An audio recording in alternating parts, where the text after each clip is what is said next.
moved down the Ohio to join you from Great American Ballpark here in Cincinnati. It's the Pirates and the Reds beginning a 3-game weekend series. And it's a very special weekend as well, the first Players Weekend, as the Pirates wearing the jerseys that they wore last weekend in Williamsport, and now the first time for the rest of the teams having those cool nicknames on the backs of their shirts here tonight. And welcome into the booth, Joe Block and John Wayner. We'll give you our nicknames in a little bit here from Cincinnati, and the Pirates are getting back to action here. The first of 28 divisional games in a row coming up here, and first for the Pirates, they've got to figure out a way to beat these Reds. Imagine if the season series had been flipped the way that the Reds have beaten the Pirates so far this year. It seems like it's been like this the last several years. The Reds have had the Pirates number for whatever reason. You look at the numbers, pretty lopsided. The 8 wins, the 2 losses. The Pirates really struggled. The Reds, they average about that per game. So our pitching staff has kind of held them to where they normally are. The difference has been the Reds pitching. The worst pitching in all of baseball have held the Pirates to just over 3 runs per game, a 204 average, and that's really the difference in the series. And the good thing is they'll get one of their bats back in the lineup. Francisco Cervelli activated from the disabled list today. Our Allegheny Health Network injury update for you. Left wrist inflammation had kept him on the DL. It's been bugging him for a lot of this season, but he's now back and going to be in the lineup tonight. It's hard for a catcher to have a hand injury. It's hard for a hitter to hit with a hand injury. So hopefully with the time off, he'll be ready to go. Obviously, he's the everyday catcher. The pitchers are used to throwing to him. Hopefully he's strong again to where he'll be a little more productive at the plate. And his battery mate tonight will be Ivan Nova, Supernova, taking on Bob. Robert Stevenson of the Reds. Players Weekend begins here tonight. Pirates and Reds coming up right here on AT & T Sports Net.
Start here tonight. Pirates and the Reds coming up from Cincinnati.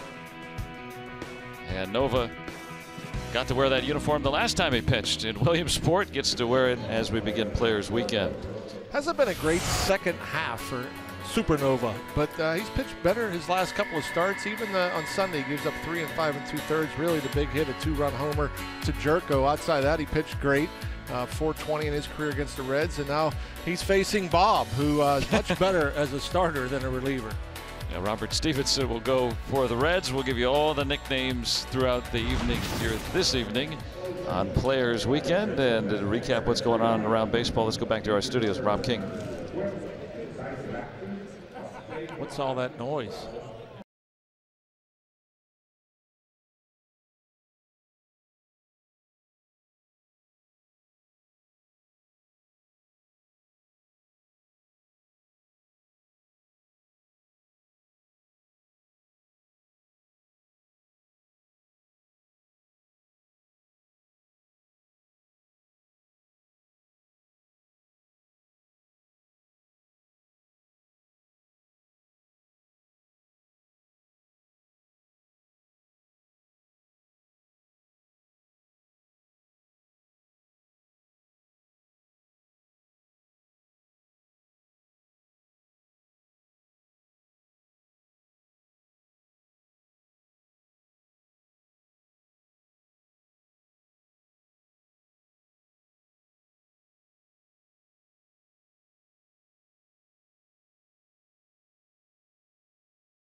Presented by IC Light.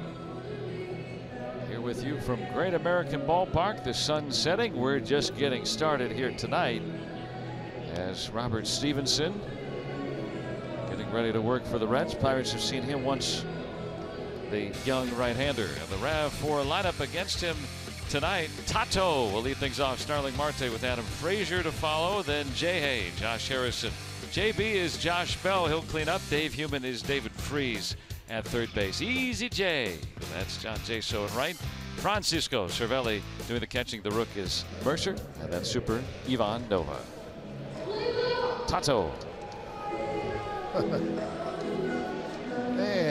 1-4. Robert Stevenson, a.k.a. Bob.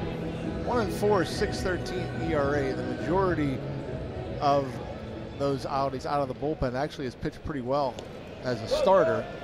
This, though, being just his 5th start of the year.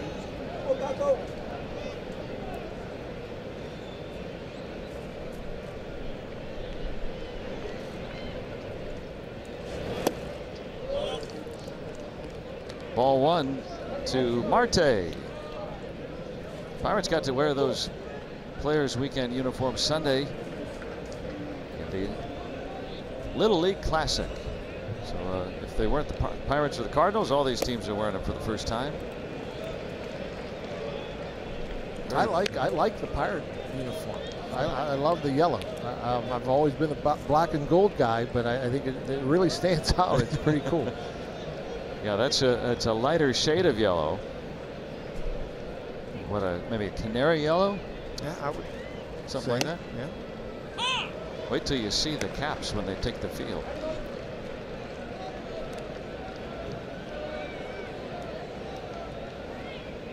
The Reds fit in more to their normal color scheme. Kind of similar to some of the uniforms that they've worn. Those when they had the sleeveless tops. Yeah, I was going to say that it really doesn't look much different. It seems like they've wore the vests for so many years. Those were the attached sleeves, but yeah, they were in the 90s and then in the 50s, 60s. Wore a sleeveless top with the red short sleeves underneath. Pretty cool though to have Bob yeah. on the back or whatever you want. That's one of my favorites. And then you can personalize your get up a little bit more. Eugenio Suarez wearing those cool socks.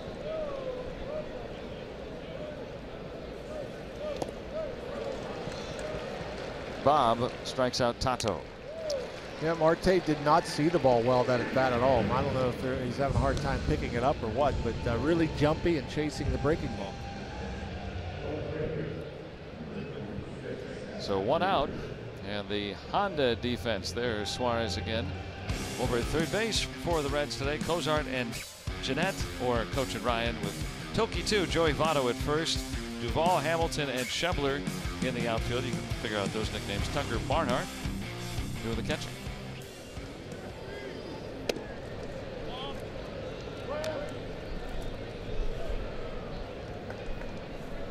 Good take, Fraze.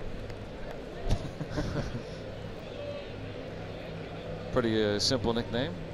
Some guys are just using their last names. They don't even go with anything, but most players have something different on the backs of their shirts. I'm a little surprised by the spelling. Fraze. I'll throw it A-S-H-A-S-C-H. Fraze. Oh, okay, yeah. Yeah, that curveball from Stevenson so far, very early obviously, but Marte offering it a couple that were out of the strike zone. Frazier chasing one down and out of the zone. It's a pretty hard breaking pitch. 86. Yeah, he throws a curveball and a slider. Curveball comes in around 80 miles per hour, so I'm guessing that's the slider. But for a slider, boy, does that have a lot of downward movement. I mean, a lot of break, especially as it's coming to the plate, breaking straight down. Usually the slider you see break into the lefty away from the righty. And a perfectly located fastball there.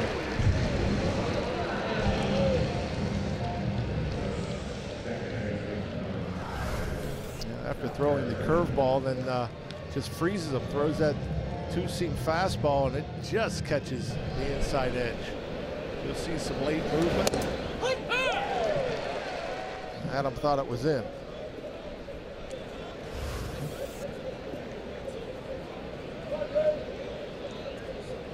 Couple of strikeouts, one swinging, one looking.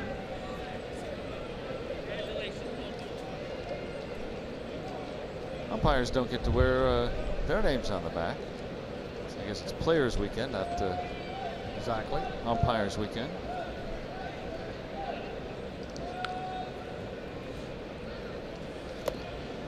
Man, he's gotten the first 3 batters to chase that breaking ball. And again, for a slider to break that much, I thought it was a curveball. It looked like it broke like a curveball, the downward action. But that's the slider.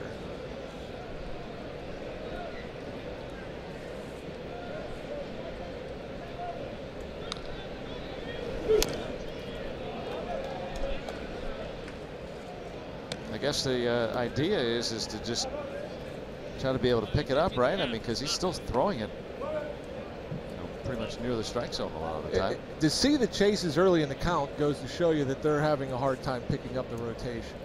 Typically, if you see the rotation, you're going to be able to lay off it. But to them, I'm guessing these first 3 Pirate hitters, they're seeing fastball, and it's obviously not the fastball. There's the Uncle Charlie from Bob. Yeah, there you go, 80 miles per hour. A little bit softer, but still that good downhill, almost falling off the table as it crosses home plate.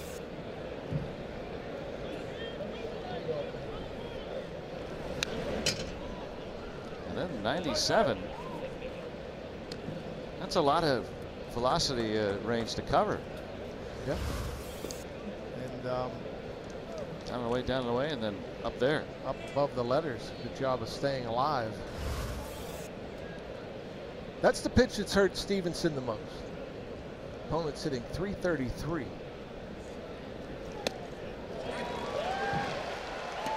What about Bob? Strikes out the side.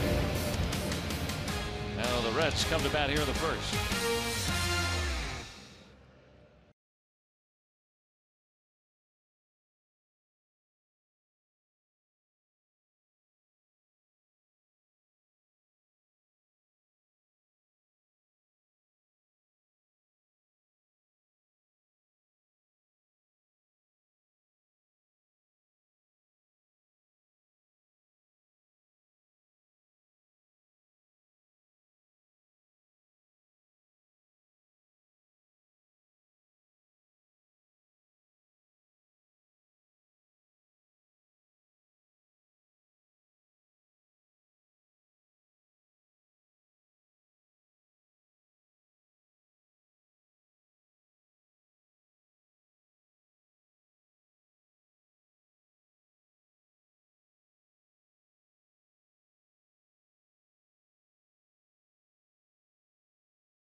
Cincinnati will try their hand.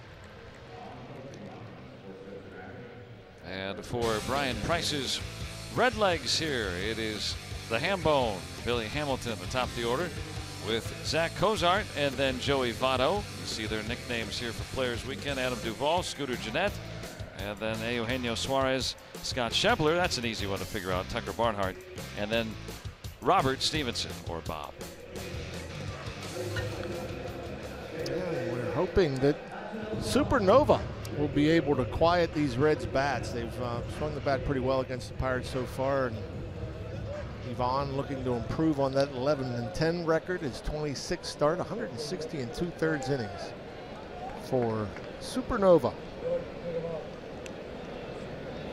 There's those hats you were talking about there, Joe.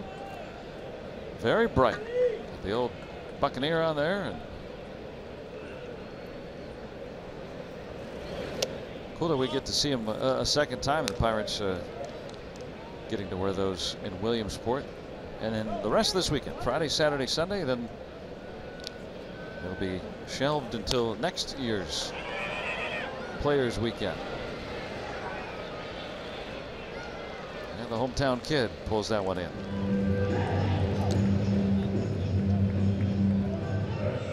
Yeah, he was kind of on his own too. He had to go a long way. I mean, that was a routine pop-up, but he was like the only guy in the area. I don't know if you could hear somebody calling it. I'm assuming that was Jay Hay, but it was an easy play for him, but still. Had to travel quite a distance.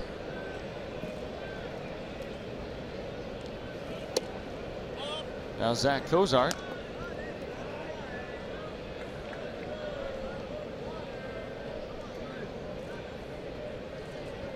They put in Coach in the lineup tonight. The all-star starting shortstop who had been battling some injury. Coach is away to speak of his tenure with the Reds, since he's been here for 6 years now, and kind of a veteran on this predominantly younger team. Pretty good offensive year for Coach. So had to battle some injury.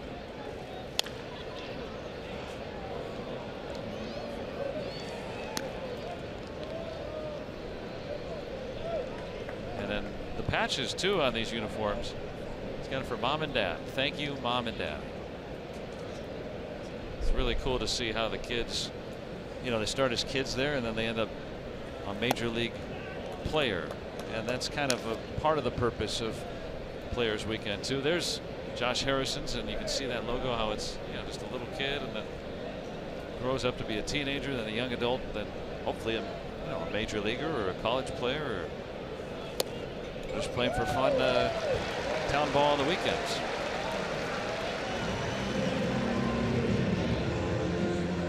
Celebrating youth baseball all the way to here.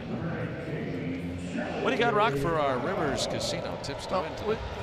These Reds have been playing the Pirates like the old Big Red Machine. So we're going to try to unplug that machine, especially the offense. The offense is a good offense for a team that's not very good and has struggled, 20 games below 500. And to do that, you need Supernova. You need the Nova we saw his time here last year, and what we saw from Yvonne the first half of this year. He needs to be good against this lineup. Votto out to right. There's Easy J making it look so. He's improved out there in the outfield as this year's gone on. You take that, and this is what Nova does. He throws the ball in the zone. He tries to get quick outs. It's odd to see him walk a batter like he did with Cozart. You don't like to see anybody walk anybody in front of Joey Votto, but a rare quick at bat for Joey Votto. Wanted one he liked. Votto, one of the game's very best, is retired. Now Duvall.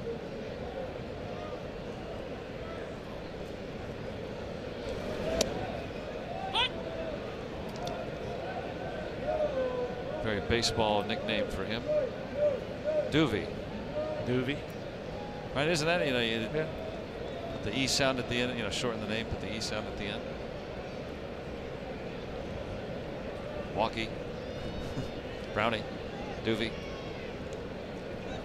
Wainery. Well, just catching.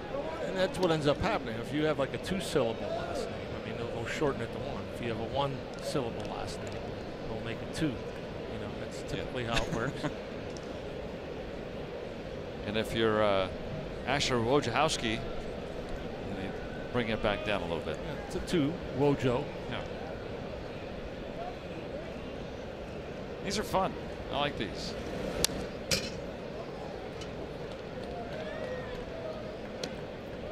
And you got the initials of. There's Josh Bell. There's Johnny Barbado. Another JB. Joe Block. Jeff Branson.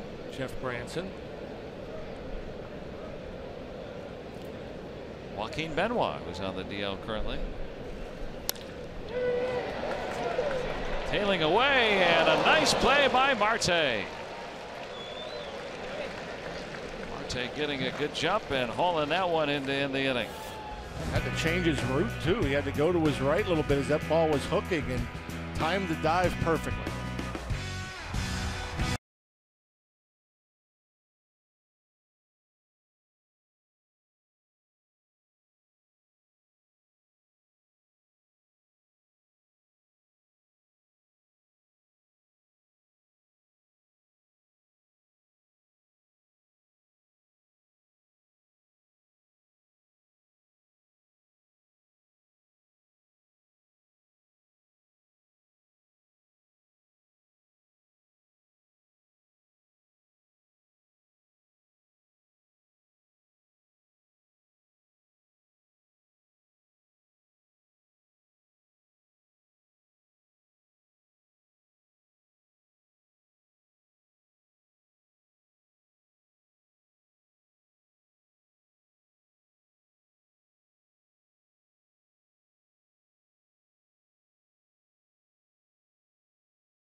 Center field. Andrew McCutchen getting a day off today, so Marte out there. Look at Tato go. I mean, that great speed, the good jump again. He had to change his angle a little bit, had to kind of go to his right as that ball was hooking. Every now and again, you'll see a right-handed batter reach out of a pitch down and away and hit it to center field, and he'll hook it to center. It doesn't happen very often, but nice adjustment made by Marte. Tato. And that gets Nova back in the dugout pretty quickly after that walk.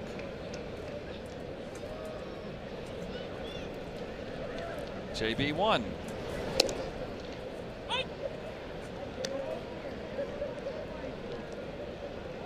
JB works. I mean, you can't call him Joshy or Belly, so JB suits him.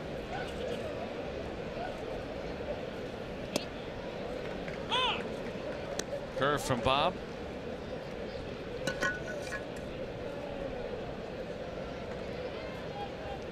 wonder who's got the best nickname. I liked Kyle Seager of the Mariners. I was looking at some of the different ones. He's got Corey's brother on that. Yep, that's a good one. Last year's Rookie of the Year, Corey Seager, his brother, younger brother. And if I'm not mistaken, Seager's not going with a nickname. I think, yeah, Corey, I think, is just Seager. Yeah. He should honor his big brother. Yeah. Let's put little brother back there or something like that, right? Yeah, little bro.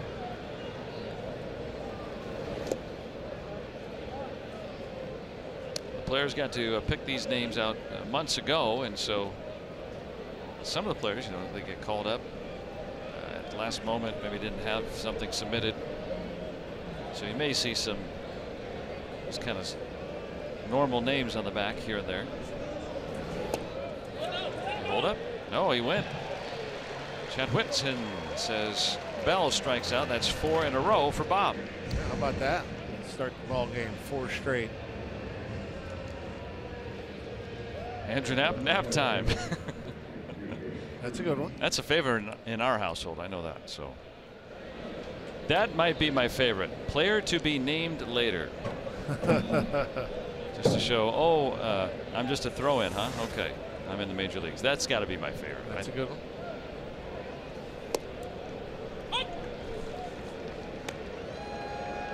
David Freese, Dave Heumann.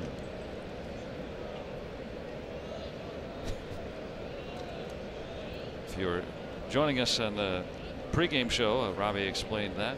I think the other cool thing about it is not just the names, but you know, we've seen socks, shoes they can personalize. David Freese is swinging that bright yellow bat.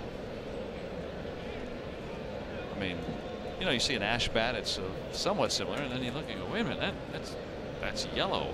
Yeah, odd. I don't care what color the bats are. Robert Stevenson is missing a lot of them. Boy, I tell you, the breaking pitches. Pirate hitters just have been fooled. You know, we're just 5 batters into it, but an unbelievable amount of chases at this pitch in the dirt. That's the slider again. He's throwing both the slider and the curveball, but guys just aren't able to pick it up.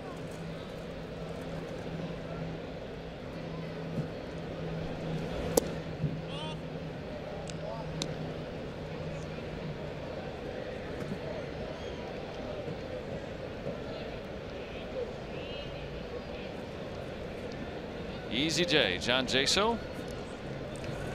The ball in play. This is what, there's that nickname. You know, this is an early start. When Rich Hill the other night was perfect through 8 and had no hit the Pirates through 9 innings. He was doing it with a 90-mile-per-hour fastball and a little curveball, and I don't think at any point were our eyes popping out of our head saying, wow, he was commanding the pitch. But you see a guy throwing like this tonight and you go, could this be a night like that? Not picking up the spin again. I mean, Jason missed that one by a bunch. Wow. 6 straight strikeouts to begin the game for Robert Stevenson.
For the bottom of the second here in Cincinnati. It'll be fireworks night here tonight, and you want to come out for the Pirates and the Reds back at PNC Park. It'll be a Zambelli fireworks night on next Friday when the Barrel Kia block party starts out today out on Federal Street. Then those post-game Zambelli fireworks thanks to Powerade and Sheets. Get your tickets at pirates.com/fireworks. That is a week from tonight. Back at PNC Park.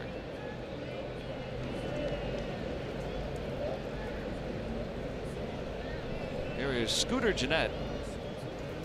Now, believe it or not, Scooter is not his given name. It is Ryan, and so that's why, since he already goes by his nickname, Yeah. that's why the name that no one calls him.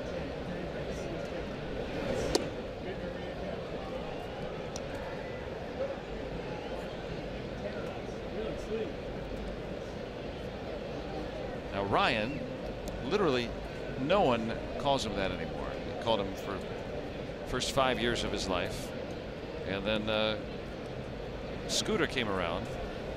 Kind of a funny story. He wasn't buckling his car seat. He would keep unbuckling it. So Mom drove him over to the police station one day and said, "The officer wants to see you right now."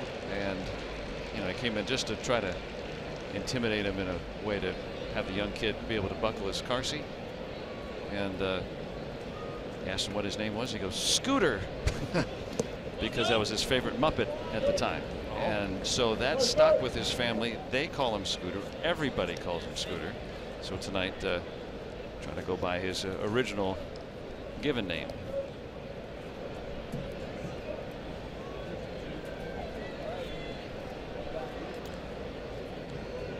I like it. Go with the Ryan. Let everybody know what your real name is.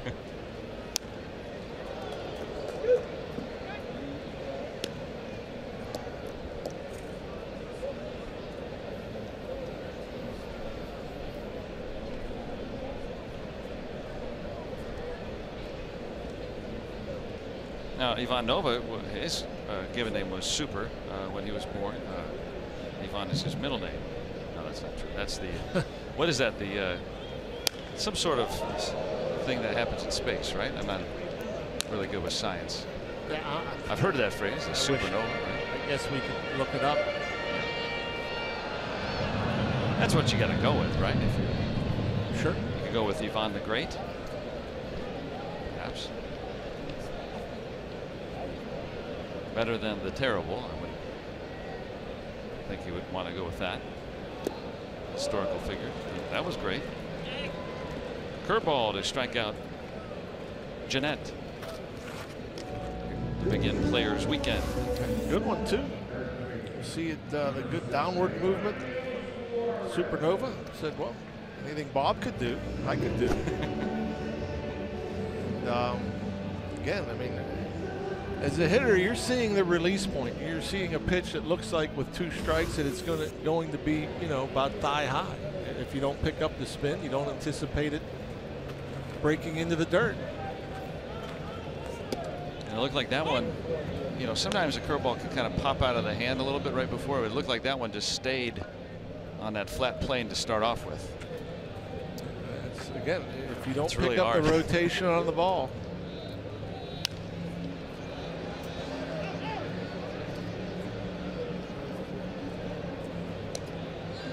Fancy socks. And Nicole on the back for Eugenio Suarez. They're expecting a daughter, and they're going to name her Nicole. So getting excited about their new addition.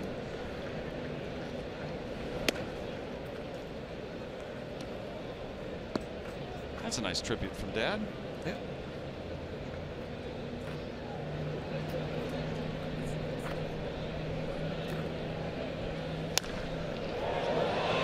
To the corner, and a fair ball.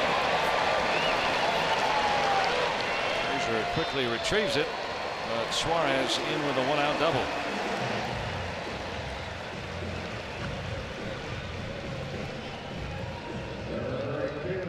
I think another curveball from Nova. And, oh no, never mind, take it back. It's a changeup that just kind of floated into the middle of the plate. And so Suarez able to stay on it and barely keep it fair.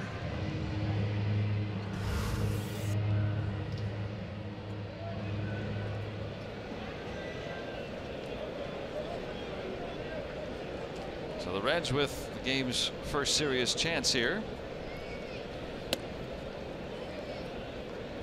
So Suarez moves his hitting streak to 10 games, and Scott Schebler, who had a shoulder concern, a strain at the beginning of this month. Hit for a ton of power early, but has struggled here in the second half of the season, plagued by that shoulder concern earlier. Getting a 214 with men on in scoring position.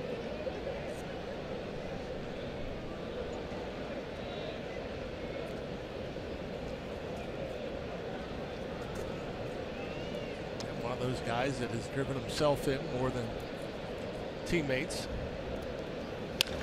Well, that's about to change.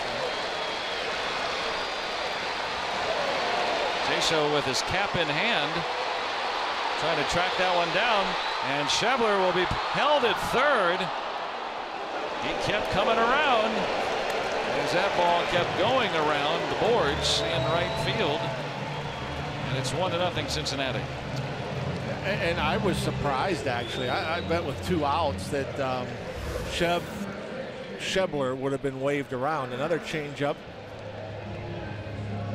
that he's out in front of, hits it down the line. And Jaso, I don't know what happened with the hat and why he was holding the hat, but obviously did not play that ball very well at all, as it just hugs the wall and goes all the way around. And with 1 out, he's held at third base. With 2 outs, I think he's sent. You know, you don't want to make that second out at home. So Billy Hatcher puts up the stop sign. Here's Billy, one-time Pirate.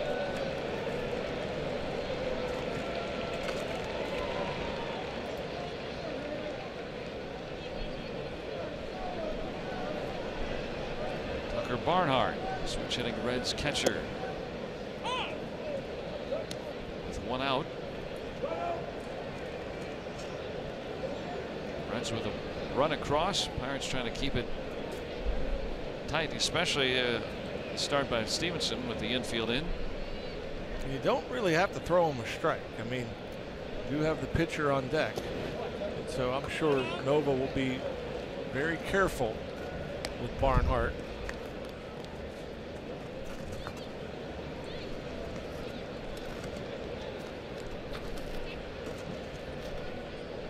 Stevenson on deck, the Reds pitcher. Has one career hit. Pretty good looking pitch there. I'm guessing up in the zone.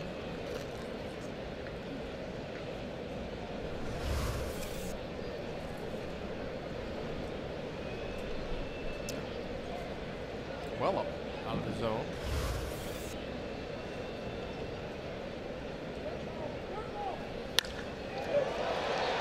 Deep enough. And Schebler will score on the sac fly by Barnhart. 2-0 Cincinnati.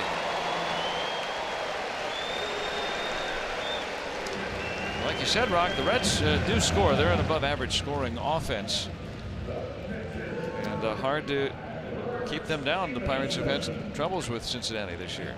I'm surprised that they gave him anything to hit, really. I mean, I thought, yeah, you could pitch around them, and if you walk them, so what? It's first and third. You got the pitcher up. Stevenson sending one out deep. Marte able to haul that one in. Well, with one career hit, you wouldn't have expected that. But the Reds pick up 2. Pirates hoping to put a ball in play so far against Robert Stevenson.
Sportsnet is brought to you by Allegheny Health Network, the largest health system rated #1 in the region for all the things that matter most. And by Kenny Ross Subaru, total confidence pricing. Let's go Bucks! Robert Stevenson has struck out the first 6 men he's faced to begin this game. Bob. It's been pretty impressive. The breaking ball, both the slider and the curveball. He did catch Frazier looking at the fastball after throwing him some off-speed stuff. Now, that may have been a changeup to JB, but man, the Pirates are a team that does not strike out a lot. They do not swing and miss a whole bunch, but Bob has that breaking ball working so far tonight. And in fact, you talk about how the Pirates do not swing and miss all that often. They're the best in the National League at that. The Barrel Automotive League leaders overall in baseball, trailing just Houston and Cleveland in terms of lowest swing and miss. The Reds also don't swing and miss that often. But the Pirates are the best in terms of not doing so in the National League, so making it all the more surprising. But you see the stuff that Stevenson's got tonight. It's challenging at bat. And he has been a top prospect, former first-round pick. Back in 2011, 27th overall. With Cervelli back in the lineup tonight. Activated from the DL today.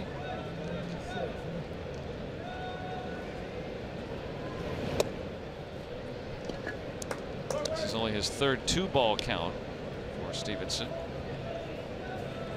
Yeah, now breaking out the two-seam fastball. It seemed the fastballs that he threw, didn't throw a whole bunch the first couple innings, but they were pretty straight. Those two really ran in on Cisco. 3-0.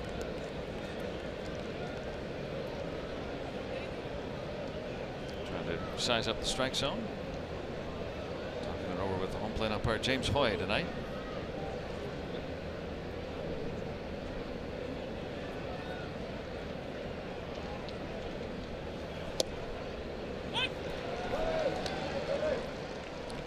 You have to assume behind the count 3-0. Goes with the fastball.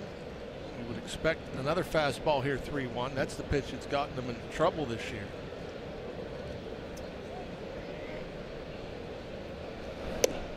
And he walks Cervelli, so the Pirates have yet to put a ball in play, but they finally have a base runner against him.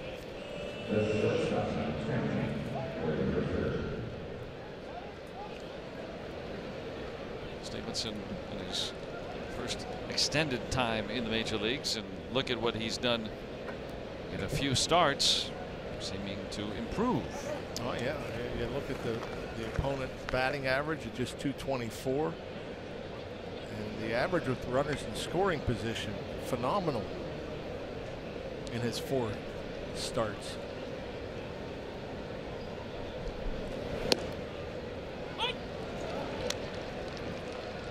And the Reds hoping that continues as the Rook, name given to Jordy Mercer back in college. Reds have used 8 different rookie starting pitchers. Speaking of rooks, 15 rookie pitchers overall this year, and like a tryout camp this season. Yeah, that's the one good thing if you're a player on a team that is rebuilding and struggling. You may get an opportunity, and if you make the best of that opportunity, you get to continue to show your skill.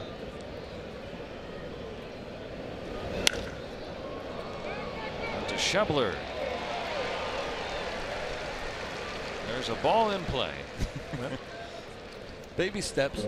In case you were wondering, the modern day record is 8 consecutive strikeouts to start a game. Jim DeShays, who now works on the Cubs TV broadcast, did it back in '86, and then Jacob deGrom with the Mets in 2014. So Stevenson falls too shy of that.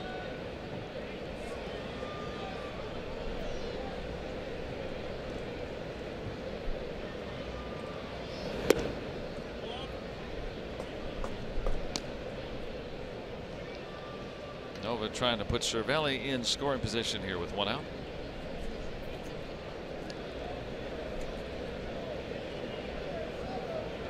Yeah, he's been pretty good as a bunter, not very good as a hitter.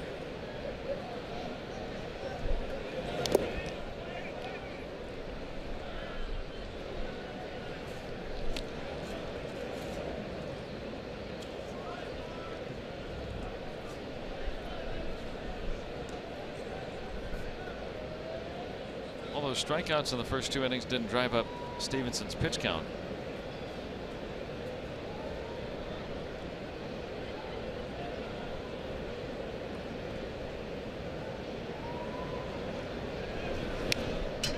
Trying to swing away. When is it the right time for a pitcher to do that? Are there certain times better than others? Yeah, when the middle of the infield opens up. If the middle of the infield opens up, I don't see why you would swing away. You're in danger of hitting into a double play. I think if you're a decent hitting pitcher, which there's a bunch of them out there, I mean, maybe you can drive a ball, but yeah, I mean, that particular pitch that Nova decided to swing at, you know, the middle infielders were stationary. They weren't going anywhere. So 2 gone as Nova strikes out trying to bunt. And come on out to the ballpark. It's a Kids Day on Sunday, September 3rd, when the Pirates will host these very Reds at 1:35. The fun starts on Federal Street before the game with the Family Fun Zone. And all kids 14 and younger take home their own Pirates Fitness Band, thanks to Highmark. And afterwards, kids can run the bases thanks to the Pirates. Go to pirates.com/kidsdays for tickets. There's usually a thanks to, and there was nothing there. I invented that.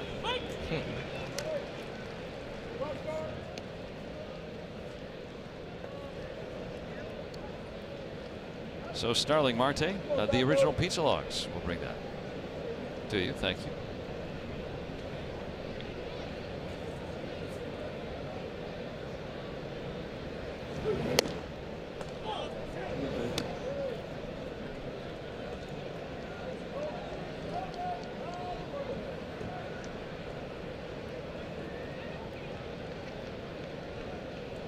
Marte with a chance here, and extra bases can score Cervelli for first.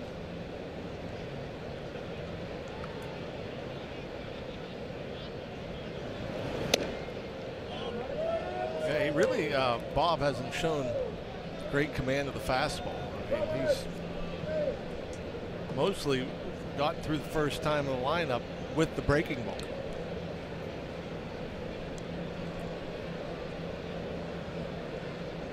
Struck out the first 6.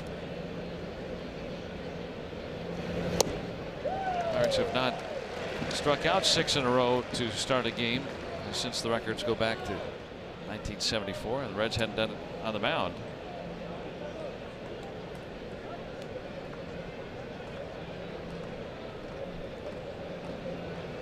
Stevenson having to work a little harder here in the 3rd. Be shocked if it wasn't another breaking ball. Not a good one that time. He left it up in the zone.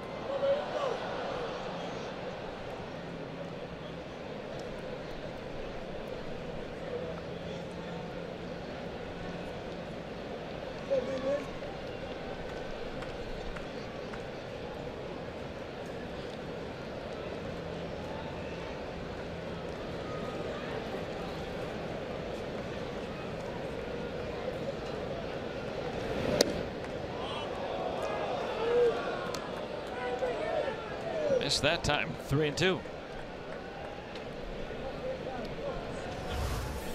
A little too much run. I mean, that's the thing about his fastball. He's had a lot of run. It's running in on the right-handed batter. He's missed it to that side of the plate a whole bunch with Cervelli, who got on via walk. Fastballs that he threw to Francisco ran in off the plate.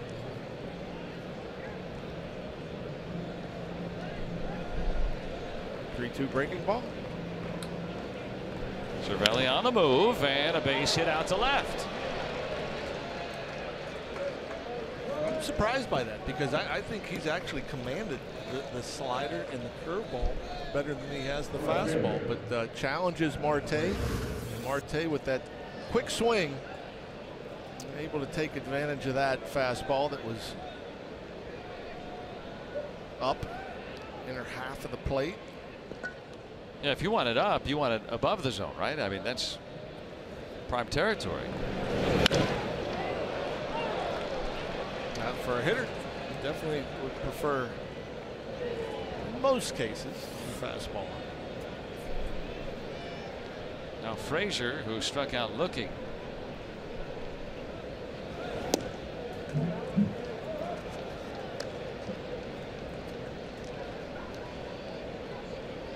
Frazier's been swinging a hot bat in these sort of situations with runners in scoring position over the last month. 10 for 19. The RBI total has been creeping up. He's done a great job. Look at that. 40 RBIs with runners in scoring position.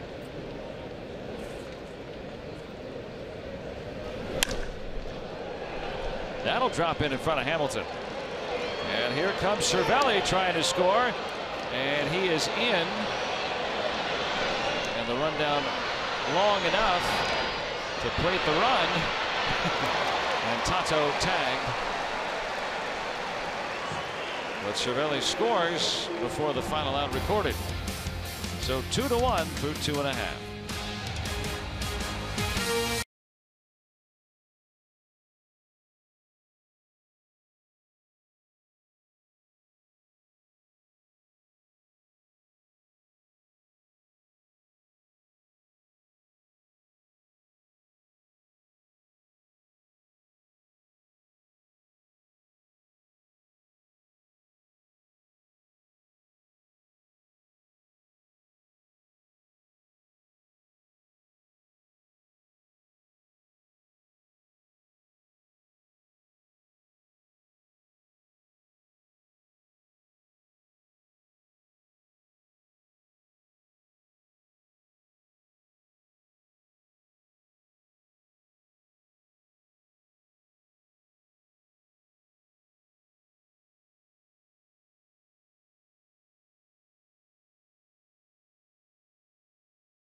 And as the inning ended, Cervelli scoring on the play, and on his first day back from the disabled list, going to come off the field.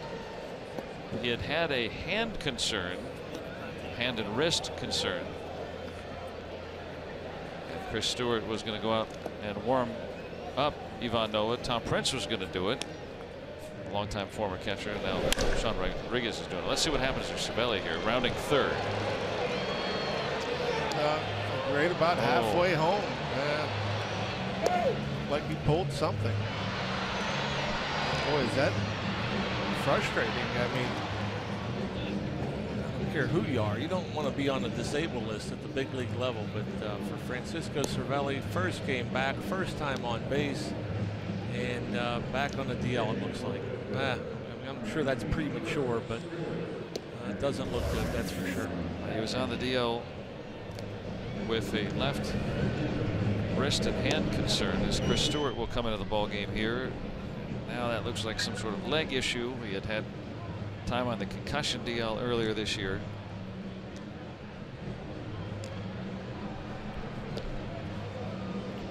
And so Stewart back in there. Remember, the Pirates today sending Elias Diaz back to Indianapolis to accommodate Cervelli on the roster. And if it does require a DL stint, they can get Diaz right back. Yeah, but here we are very early in this game without a backup catcher. I'm sure somebody will be designated the emergency catcher. So whether it be Sean Rodriguez, who just warmed up Ivan Nova, and I think Stu may have to be reminded before he goes to the plate, no triples. I mean, he hurt himself trying to take an extra base before.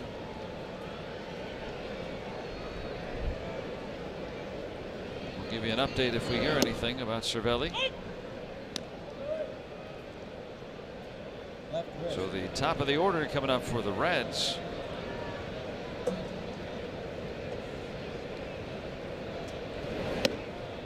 Cervelli, who had concussions with the Yankees, broken foot. He had a hamstring concern with New York that kept him on a 60-day DL. Had that full season with the Pirates in 15, and then last year had that hamate bone that broke and had to undergo surgery, miss some time.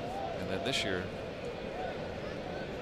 this second part of the season predominantly, really hard for him to get on the field for an extended period of time. He wants to be out there. to cover. Hamilton, who runs extremely well, hustling down that line, beat it out. And the one guy you can't be late to cover with is Billy Hamilton, who has great numbers against the Pirates, and Nova, as you can see, kind of slowing as he reaches first base. And you'll see here on the Allegheny Health Network, Super Mo, boy, just barely, and appeared to me just barely did the white and red cleat reach the bag before the black and gold. Look closer on the Allegheny Health Network Super Mo than it did in real time. Ooh, that's hard to tell, isn't it? Yeah. The other angle. No challenge, because probably that's a call that stands. It was just probably too close to call. And what you find is, again, Josh Bell had to retreat half a step to get himself a better hop, and so it takes him a little longer to get the ball to the pitcher Nova. And pitchers in general is just an easy out. I'd almost let it drop. Why not? Get a slower runner? Yeah. Let it drop. That's a real. You don't have to worry about Hamilton. Flip it to second. Have Cozart run it first. But pitchers are used to kind of timing the throw and arriving at the bag around the same time. You know what I mean? It's one of those things where that's the way it works. But a guy like Hamilton, if you don't go to the bag hard, he's liable to beat it, like he just did there. Hamilton leads baseball in stolen bases. 53. Situation or pop times or times to the plate matters little with Hamilton. Cozart, the All-Star, and Votto, who's one of the game's best, not helping matters here. Would you, as a hitter, take a couple of pitches if you could to get Hamilton into scoring position? To take just to take. Facing a guy like Nova that is going to throw strikes for the most part, and when you have good hitters like Cozart and Votto, you're looking for a pitch and drive. I mean, those guys are accomplished hitters, all-star hitters. Votto, one of the best hitters in the game. So to sit there and say, well, Joey, you should take a few pitches to get the runner in scoring position. As far as Votto's concerned, and Cozart for that matter, Hamilton's already in scoring position because they can hit the ball in the ballpark or hit a ball in the gap.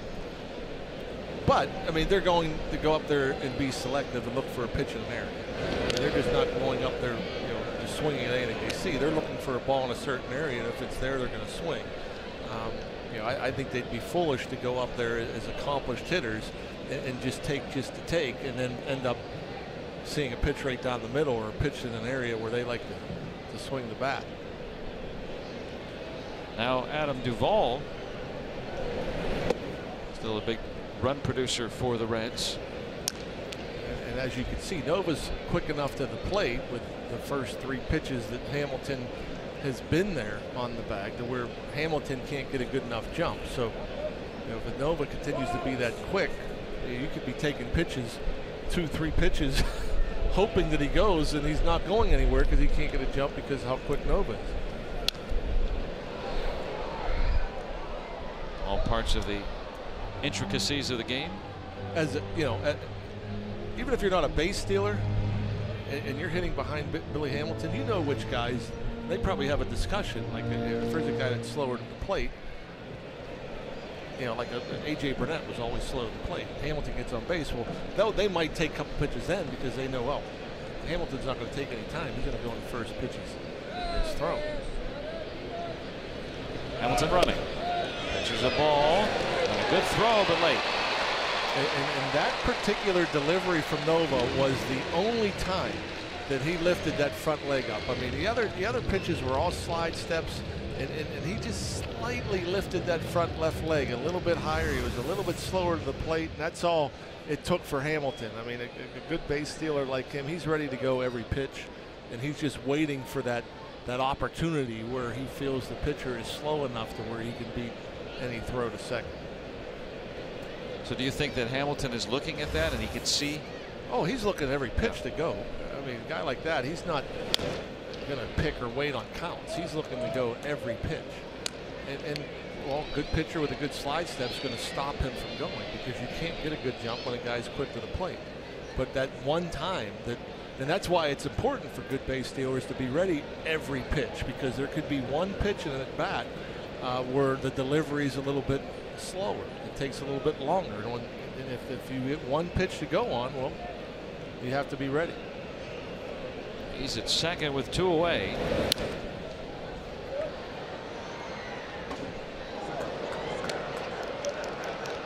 Reds scored twice in the second off Nova. Back-to-back extra base hits.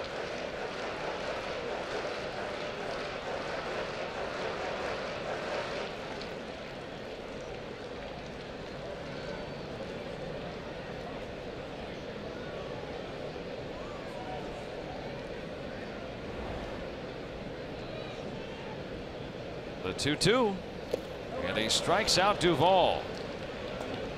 Curveball to strike out the big slugger, stranding Hamilton and keeping the Reds up just 1.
Here through 3 innings, and Stanton saying earlier that he considers the all-time home run record Maris's mark of 61 back in '61, and right now he's on pace for 61 home runs.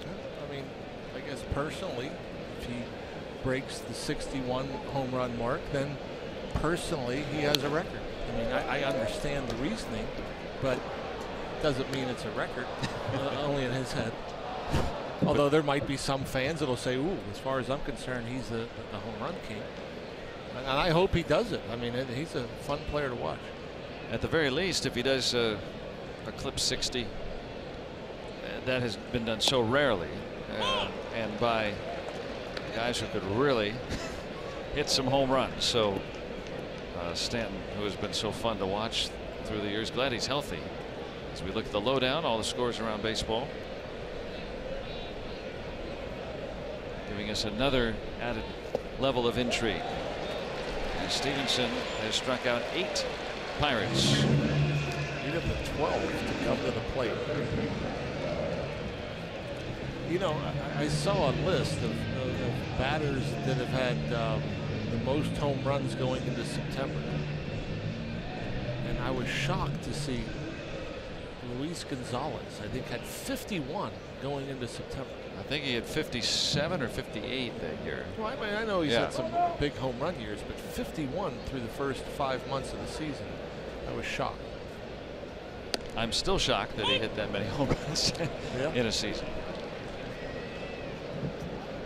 There were a lot of shocking numbers for a period of time. We might have been seeing 50 plus and maybe even flirting with 60 from Stanton if he's been able to stay healthy for a lot of these seasons. He's had a lot of truncated seasons in recent years. Josh Bell has shown some good power for a young hitter.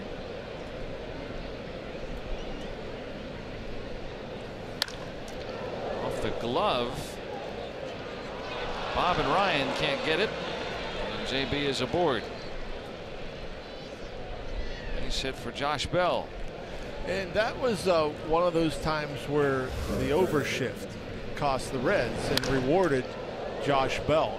If Jeanette is playing a normal second base, he gets the deflection and he has time to throw Josh Bell out. But because he was so deep at second in the shallow right field, he tried to make a do-or-die play. But even if he comes up with that barehanded and throws the ball 120 to first, Josh Bell still would beat it.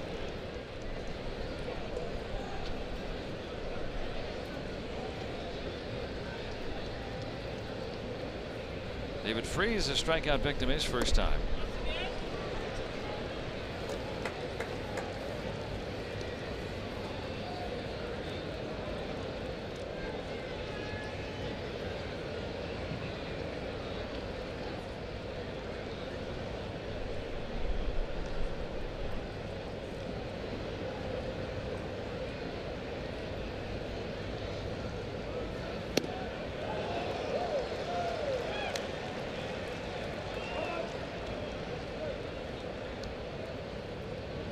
And that's why you sit there and you see all these swings and misses at breaking balls out of the zone.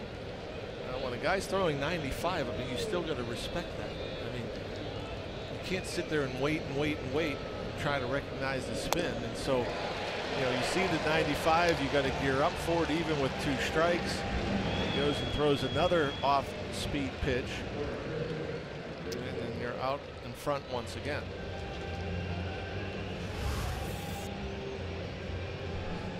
I'm thinking that may have been a changeup. It just kind of had the tail running in. It ties a career best for Stevenson.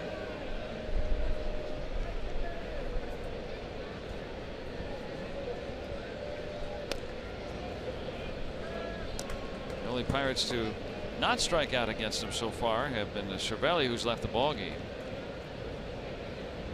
because of an apparent injury. Chris Stewart, who hasn't batted yet, and Jordy Mercer, who's come up once.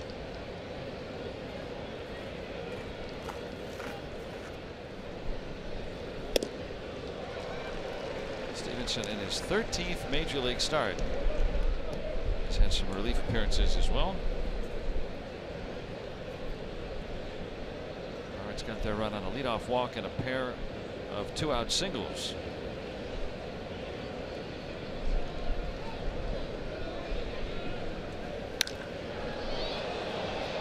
In this little ballpark, that's the deepest spot. And Hamilton can't get it. Bell around third. He's going to come in to score. The tying run across on that 2-out double by John Jaso. It should have been a triple because Billy Hamilton may have hurt himself. He tripped. I mean, he was kind of coasting at this ball as it was up in the air a long time. And you see all the ground he covers, but he's used to covering a lot of ground. And then, yeah, he just tripped over his own 2 feet. Ball almost hit him in the chest. And, you know, once I saw it bounce and kick away and towards center, I'm thinking, you know, Jaso might be coming around third. But Jaso, not really going too hard. Even there. And that's why they tell you, you know, run it. Even if it looks routine, something like that happens. Hamilton seems okay enough to continue. I mean, he just tripped over himself, like you said. I mean, anything can happen in a game. 99 times out of 100, it doesn't. That one time. That wasn't. It was far from a routine fly ball. I mean, sure. Hamilton's out there and he has speed, so there's a good chance he goes and he can run it down. But still, I just don't understand it. You know, watching the Dodger Stadium or series, the thing I appreciate the most, there's 3 players in this game that are veterans. I'm going to say Chase Utley, right? Chase Utley, Curtis Granderson, and Hunter Pence are the only veterans that still run everything out. Everything. Pop-ups, ground balls. And why is it so difficult for so many players? 95% of the players can't run hard. You know, they only get 4 at-bats a game in most cases. I just don't understand it.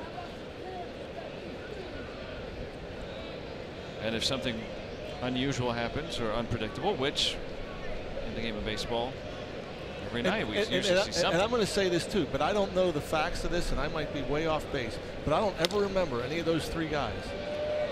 Cozart looks like he saves a run, not going to make a throw. What if Jaso's at third right there? Exactly. That's my point. And that's why, and this is the point I'm going to make about those 3 guys. Pence, Utley, Granderson. Is that I don't ever remember hearing any of those 3 pulling a muscle. I could be wrong. But I wonder about that with injuries and guys pulling muscles, is because sometimes they run hard, sometimes they don't. Those 3 guys run hard all the time. I mean, they may have pulled a muscle here and there, but I don't remember. And I could be way off base. But to me, I think that might have something to do with injuries. The guys that pick and choose when they're going to run and when they're not going to run. But it's all through baseball. It's all through. It's 90, probably 8% of the players don't run out every ball. They're not singling out just one here. The Pirates need another 2-out hit to try to plate the go-ahead run. Talking about Pence. Pence for years playing 162 games or close to it, but this year has had a couple of hamstring concerns, but not until now. He's been healthy until the last couple of years. But you're right. But I just don't understand it. I'll never understand it. And I don't ever think it's excusable.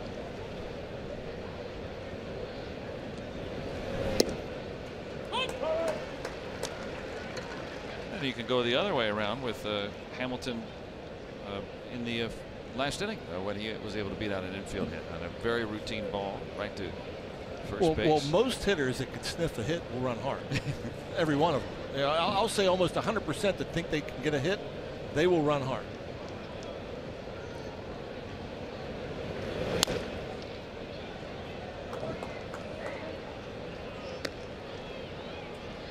We'll see how this situation now sets up. After that 2-out infield single by Stewart. Nice view from deep along left field here at Great American Ballpark, situated on near the banks of the Ohio.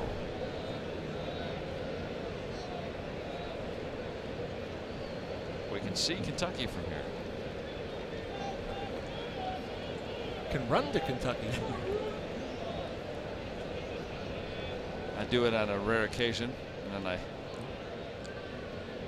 I'm a little winded after that, but I like to say that. It sounds more impressive than it really is. Run over the Ohio River. Yeah, right there, the Ohio. Looking at Kentucky.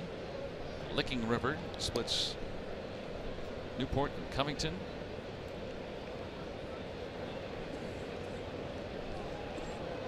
On a nice night here.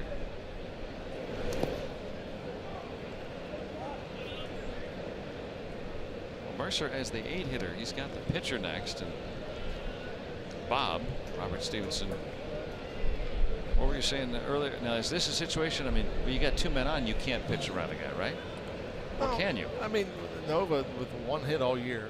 Again, it doesn't mean you don't lay one in. You don't throw a fastball down the middle right now. You know, and the breaking ball, even 3 and 2. I mean, I wouldn't give in and just say, "Oh, I have to throw a strike." Still throw that breaking ball was a strike, and it was actually up in the zone a little bit. But you don't want to miss on the plate. You might want to go for the edges, go down and away, maybe get a chase. But if you're going to miss, you want to miss off the plate. You don't want to miss on it. And then it's still relatively easy in the game, early in the game.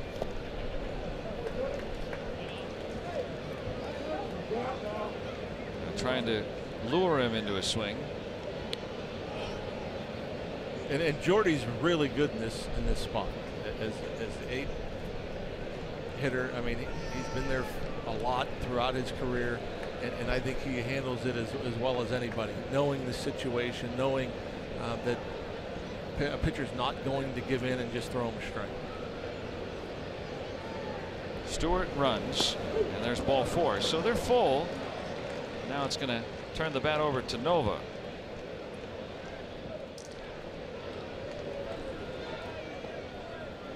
And Mac Jenkins, the pitching coach, comes out for Cincinnati.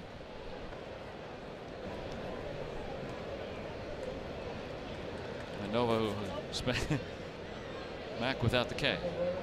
But for most of Nova's career, spending it in the American League, and very seldom hitting until, of course, when he came over to the Pirates a little over a year ago, getting that regular work at the plate. But still, I mean, what do you do as a pitcher here? Do you just take a 2-strike approach, try to put the ball in play? And you just try to put the ball in play. That's it. Try to stay short to the ball. And hitting major league pitching isn't easy for anybody, let alone a pitcher that's not used to it. But that's who you work on. You don't try to overswing. You just try to stay short and put it in play.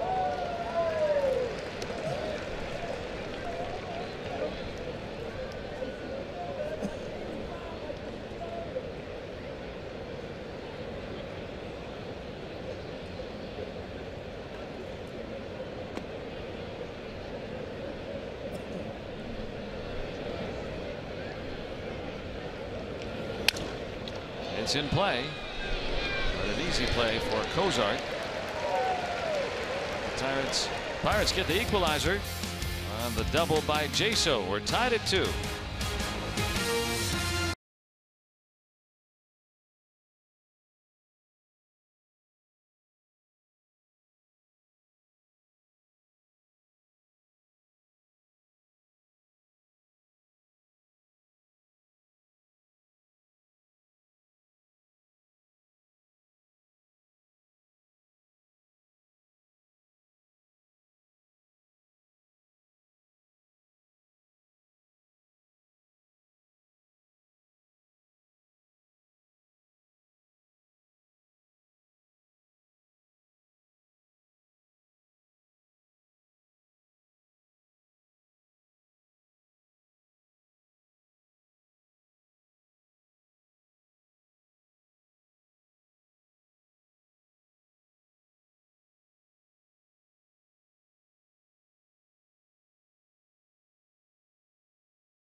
For the Toyota all-wheel drive RAV4 inning.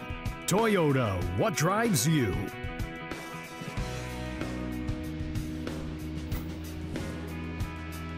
And here in Cincinnati, got some Bucco fans making their way down tonight. 2-2 here to begin this series. Beautiful night. tonight too. Nice weather, and we hope for the same on Saturday, September 2nd, when the Pirates battle the Reds back at PNC Park. It's a free shirt Saturday, and if you're one of the first 20,000 fans, you get a free Josh Bell t-shirt. Thanks to Xfinity. Head to pirates.com/free shirt Saturdays for your tickets. Don't fidget with your spinner. Just come on out and have a good time here tonight.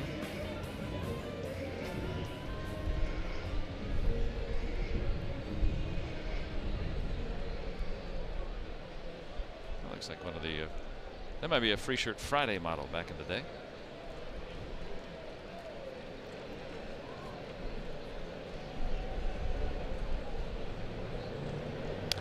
Ryan Joseph Scooter Jeanette, or just Ryan here tonight. Players Weekend. Players getting to choose their names, like Fred Red in the background there.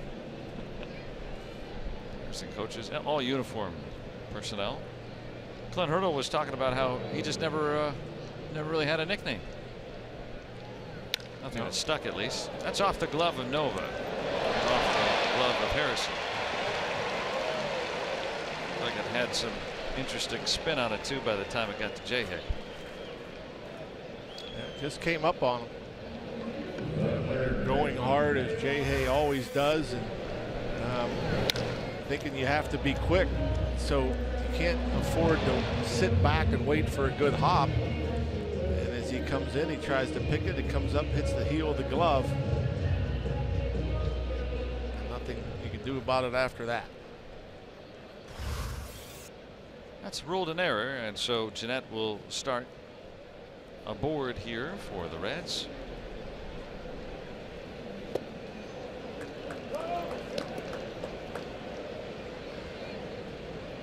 Eugenio Suarez down a strike. He doubled and scored the Reds' first run. They scored twice in the second.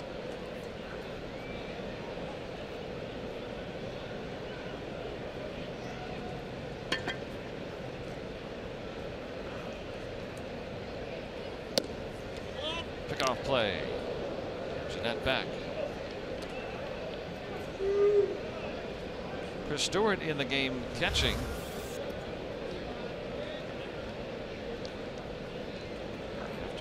Francisco Cervelli left the game with an apparent injury. Running third and trying to score.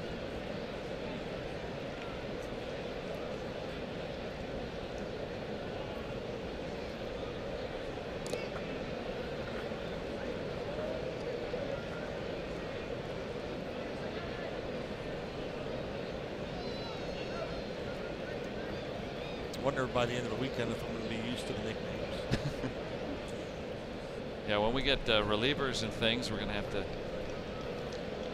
try to figure out. We've gotten so used to the names on the back of uniforms. Almost all teams have names on the back of their uniforms. I believe the Yankees are the only team that doesn't, home and road.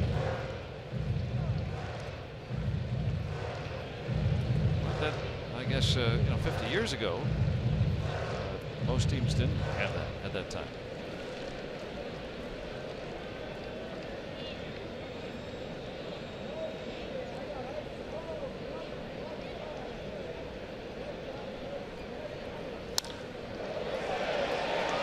Suarez swinging a hot bat. A good play by Frazier to quickly get that in. That keeps Jeanette at second. So Suarez 2 for 2 has that 10-game hitting streak. I'm telling you about Francisco Cervelli, who left the game. Watch about right there. Something pulling on him. And at his first day back from the disabled list with a hand and wrist concern, something that looked like with the leg,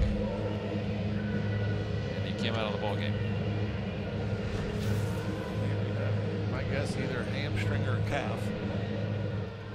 So Chris Stewart back behind the dish. Elias Diaz was optioned back to Indianapolis today, and if it requires any disabled list time for Cervelli, then Diaz probably turned the car around on his way there. A short drive here, or from here, and then back to here. Yeah, is Indianapolis at home? That is if they're home. That's a great point. They play in 2 different places. They are home today, so. Yeah, so chances are it is a car. So if he didn't get too far away, he won't have far to go. Get a little text. You there? No. Turn around. Okay. That would have to be require a DL move. Otherwise, he's going to be there until the season ends in Indy. Players must stay there for 10 days. He got rid of a rule where last year the Pirates used they sent Adam Frazier to Bristol, the rookie ball affiliate. He had to report for a day. It's a procedural move. Can't do that anymore.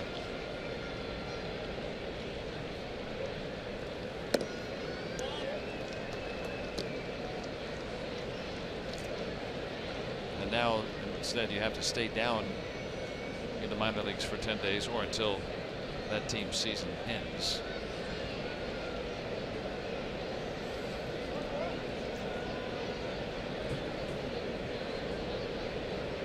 And if it's this is the I guess the and that'll drop in front of Frazier, but Jeanette will be held at third and the bases are full of Reds with nobody out. bad news, bases loaded, nobody out. If there's any good news, you got 8-9 coming up. So if you can manage to get Barnhart and then you have the pitcher. Frazier does a good job of not letting that ball get past him to the wall. The runner, obviously, Jeanette had to hold up to make sure it wasn't going to be caught. If you get a pop up here or a strikeout, maybe you get out of this inning.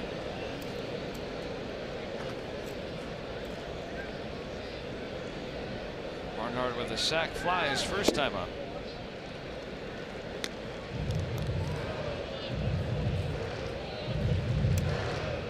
Started with an error, then 2 singles. And it's early enough, even a double play ball, you don't feel too bad if you just allow one of these runs to score. Barnhart has hit into 11 of those. Working himself into a hitter's count.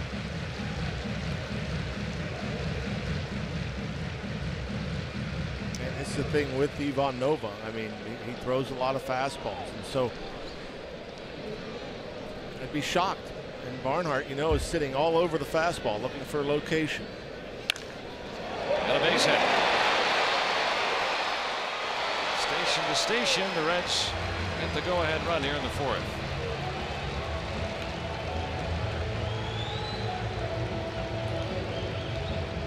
Barnhart is driven in a pair, and there's still nobody out. So you're in a 2-0 count. You look for a ball up out over the plate. There you get it. 94 hits it hard enough to get it through the hole.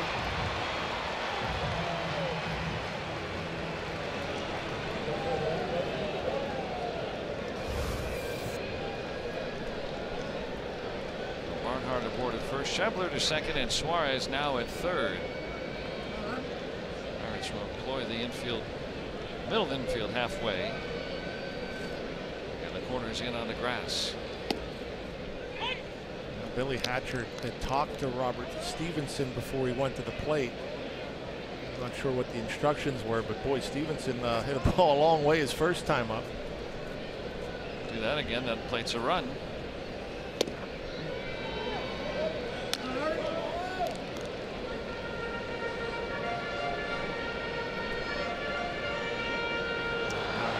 Supernova will go for the strikeout. I would guess with the curveball.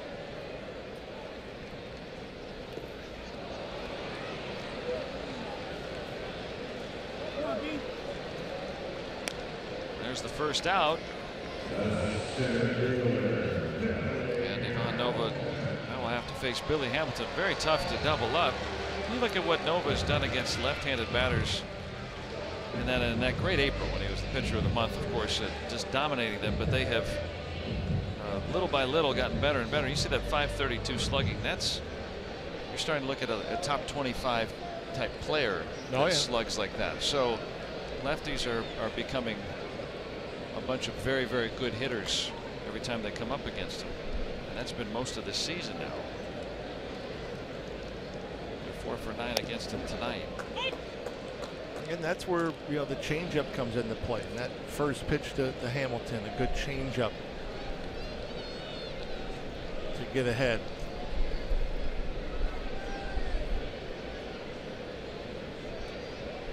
And he had been making progress in that department,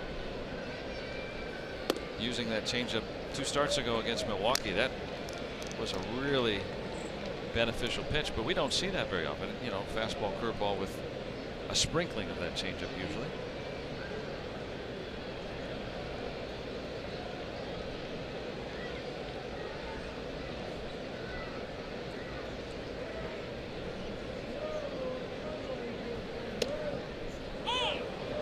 Curveball to get ahead.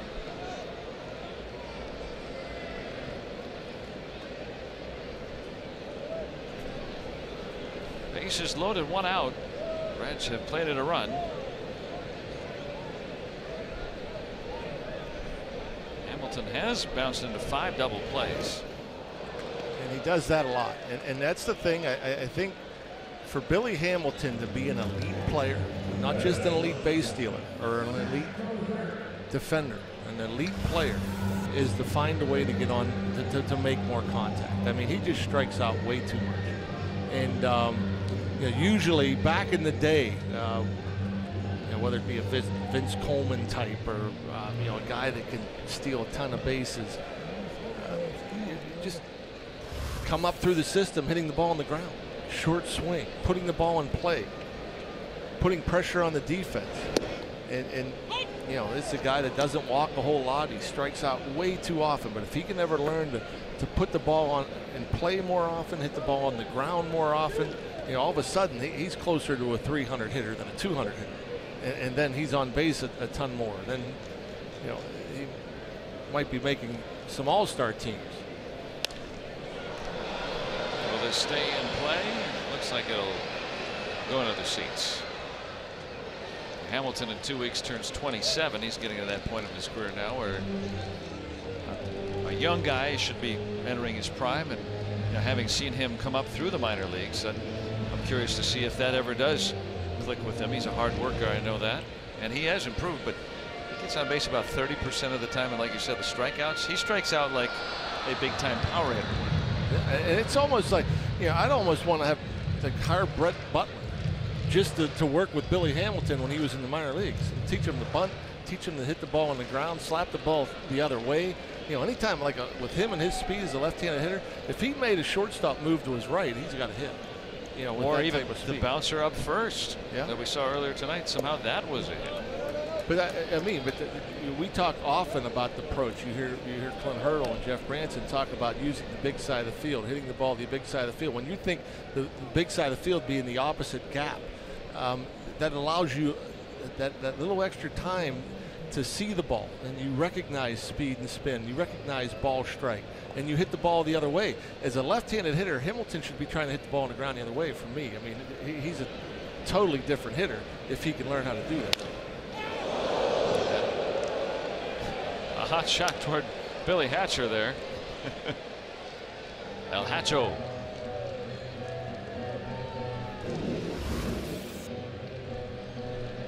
Scary place to be, a third base coach. You see, he's closer to that third base box than a lot. With a runner on second base, you know, you'll see some of these third base coaches are even closer to home plate. That's why they've always been encouraged to stay in that box to give them more time to react to that foul ball.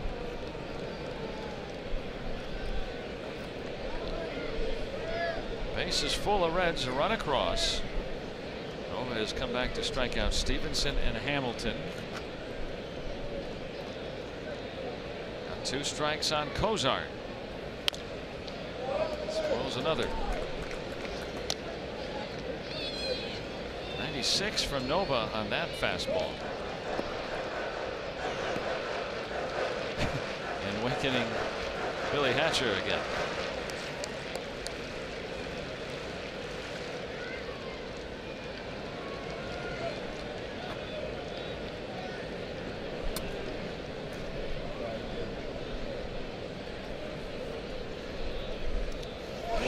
It's away from Stewart, and the Reds will get another run.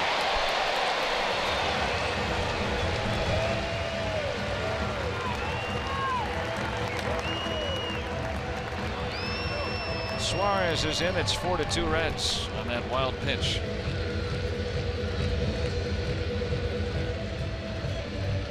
Yeah, this is a tough one to block. I mean, this ball bounced way out in front of home plate, and in front of actually the left-handed batter's box, and kind of got in between Chris Stewart's right arm and his body.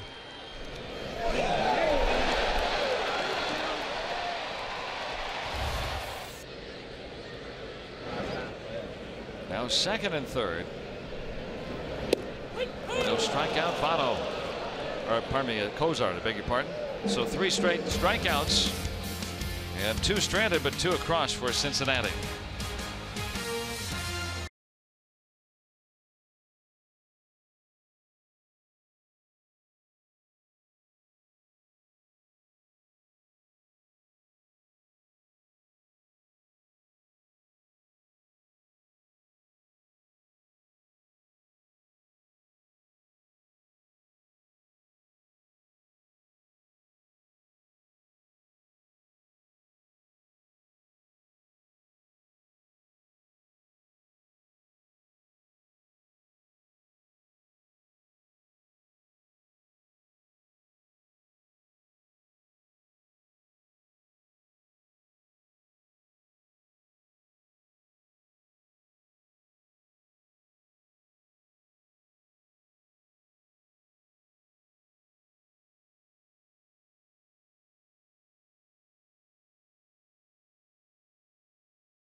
Trail 4-2 to the Cincinnati Reds here at Great American Ballpark. I'm Robbie and Smikowski. As you know, it's Major League Baseball's Players Weekend this weekend, and players are allowed to wear some customized equipment of their choosing, and we'll show you a random selection of some of the belongings around the Pirates clubhouse, starting with Josh Harrison. He's got some pretty interesting cleats that he can wear.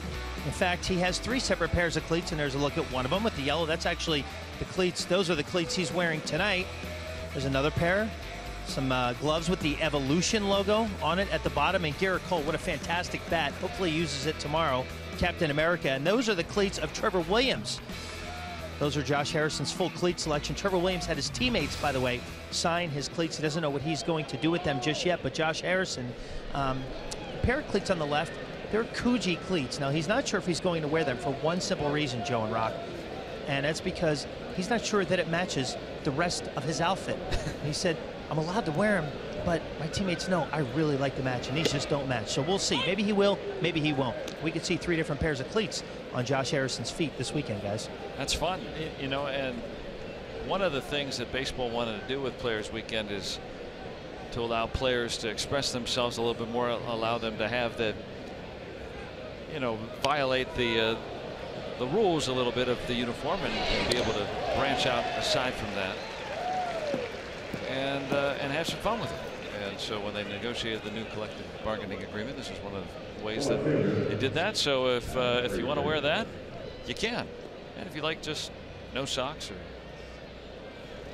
red socks or whatever you want to do, that's fine too. And if tell us what you think. Hashtag Bucks Booth on social media. What do you think about the idea? What do you think about the shirts they're wearing, the socks and the shoes, the batting gloves, the bats? I wonder if it would distract the hitter, right? To have a different color bat. No? I mean, did that matter to you what color bat you had? I feel bad for the equipment managers. I mean, they have a tough job with all the different uniforms that the teams wear nowadays, the different shoes, the different bats, the different batting gloves. Extra stuff to to lug. Oh, man, yeah, and it has to be rough on Bones and his crew. Kerry Bulls is out, helping out too. Kevin Conrad, all the great guys in the Pirates clubhouse.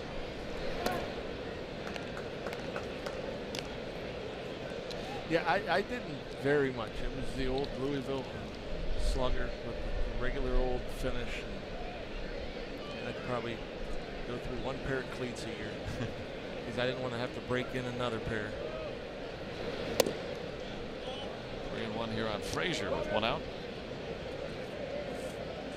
Yeah, we've seen that a lot. It used to be you got a home uniform, a road uniform, and really in recent years, the Mother's Day tribute, I think, kind of started 11 years ago. That kind of got the ideas start to flow. Maybe some alternative type shirts and gear, and trying to benefit a worthy cause. And then more and more has sprung from that. So now we see a lot of different items and to benefit the various causes.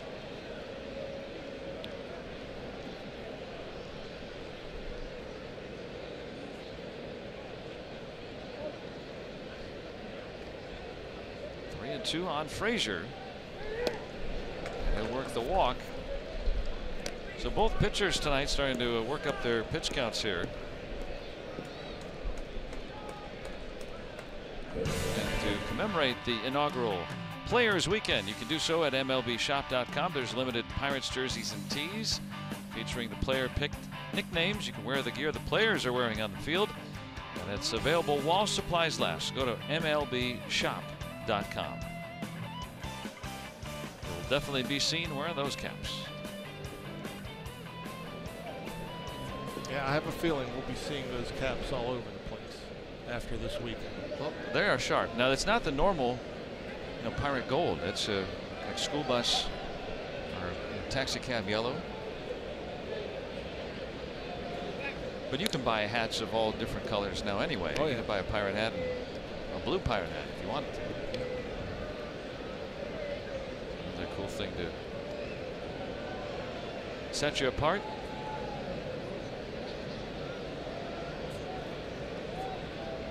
Harrison tonight, 2 strikeouts against Stevenson.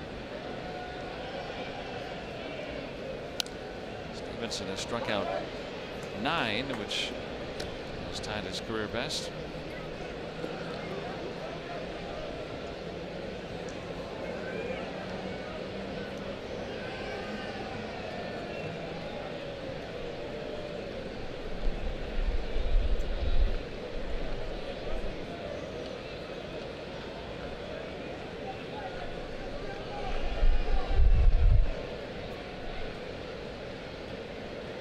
Like they're going to go upstairs with a fastball. Oh, he got away with it. Didn't get it all the way up. Looked like a pretty good pitch.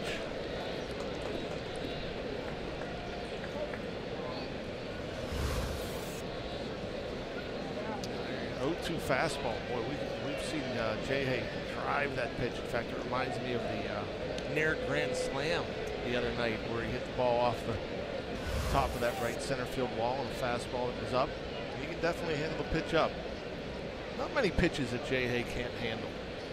Up, down, in, out. Bounced. So good at wasting pitches like that curveball. I guess that was a slider at 85.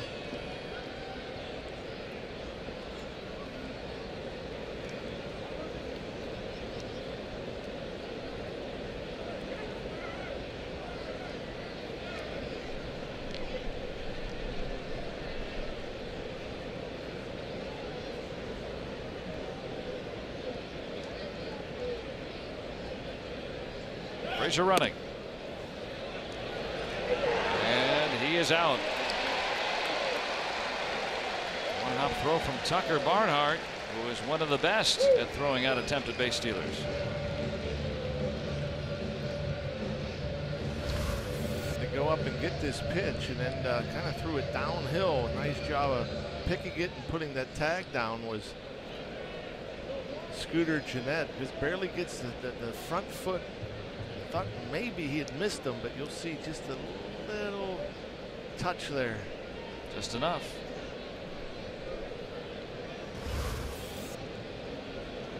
Frazier thrown out trying to get into scoring position. Now 2-2 on the number 3 hitter. Harrison in that spot tonight. Andrew McCutchen getting a routine day off. He had not had any days off other than the ones on the Pirates schedule since the All-Star break. Now that's strikeout number 10, a new career high for Robert Stevenson. Through 5 innings, his Reds lead 4-2.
Here in Cincinnati, and is battling Parkinson's right now, and that great special that we saw inside Pirates Baseball focusing on him.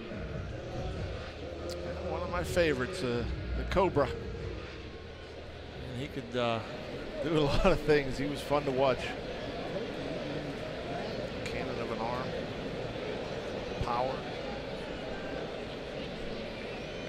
He could do it all. Speed for a big man.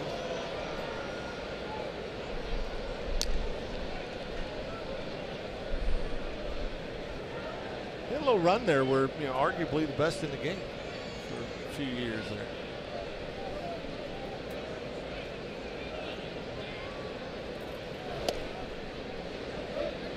And he was, you know, when you talk about something that he couldn't do, that list was way shorter. Yeah. than what he could. Defensively.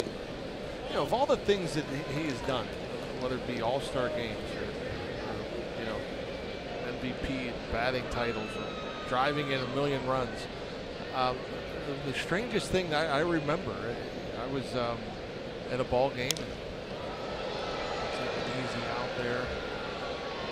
Otto looks like he'll go 0 for his first 3. Of all things, it was a rundown. He came in from right field and kept the ball from going in the Pirates dugout. The ball got away in a rundown, and he kept it from going into the Pirates dugout. Wow. That goes to show you. I've never before or since have seen a right fielder come in and keep a ball from going into the dugout. And I mean, that's the way he played. He played hard. And now with the benefit of some good therapy, trying to stave off the effects of Parkinson's. And it was a very frank and open segment. Jack Becker producing that. Very, very good to see Dave Parker doing it a little bit better.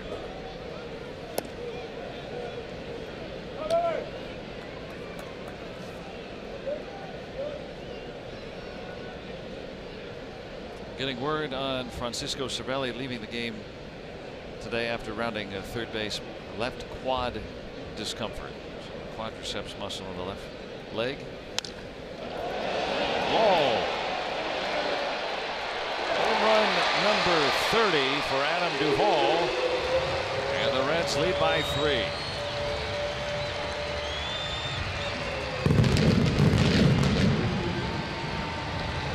Somehow the Reds, who have been in the cellar this season, still have the Pirates number. Fastball and Duvall, I think it was just 92 miles per hour. Yeah, center cut. That's not the good sinking fastball that we've seen Nova throw throughout his Pirates career.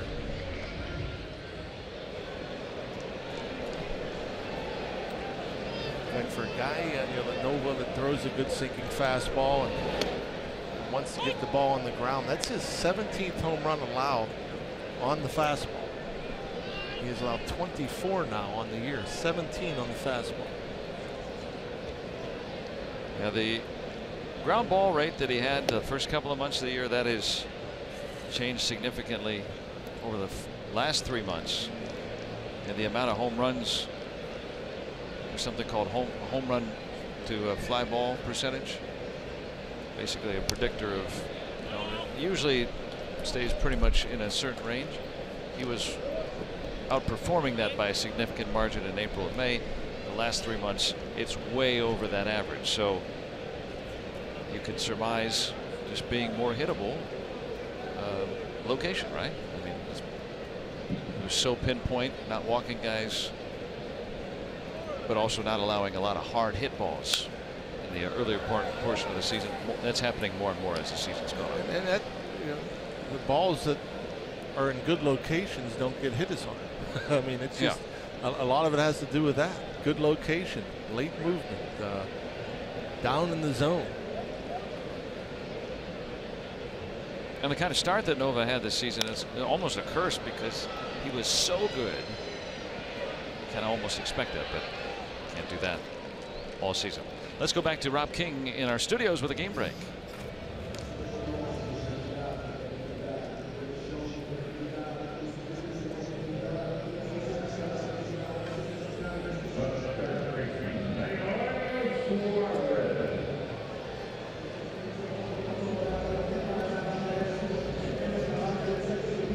Thank you, Rob. And 5-2 Reds here in the 5th.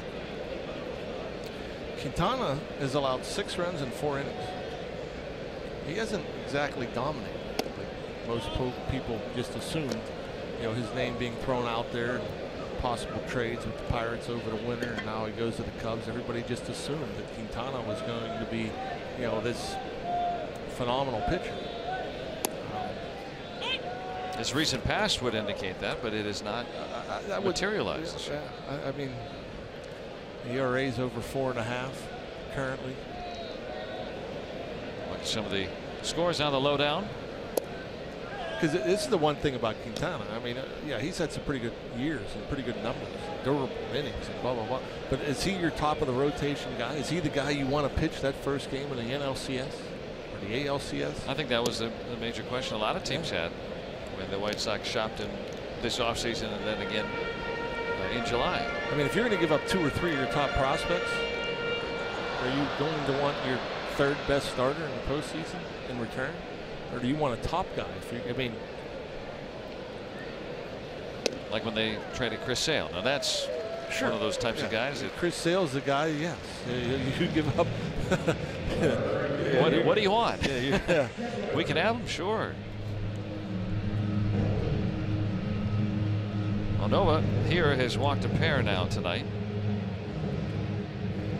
Coming in, walking among starting pitchers who qualify the fewest batters per 9 innings.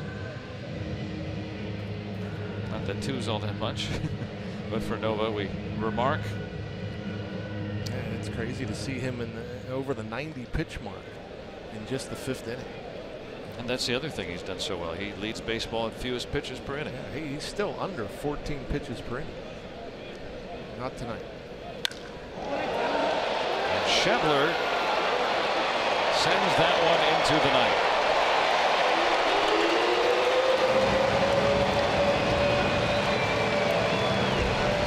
The Reds have hit a couple of home runs in the inning, and now they're beating up on Nova.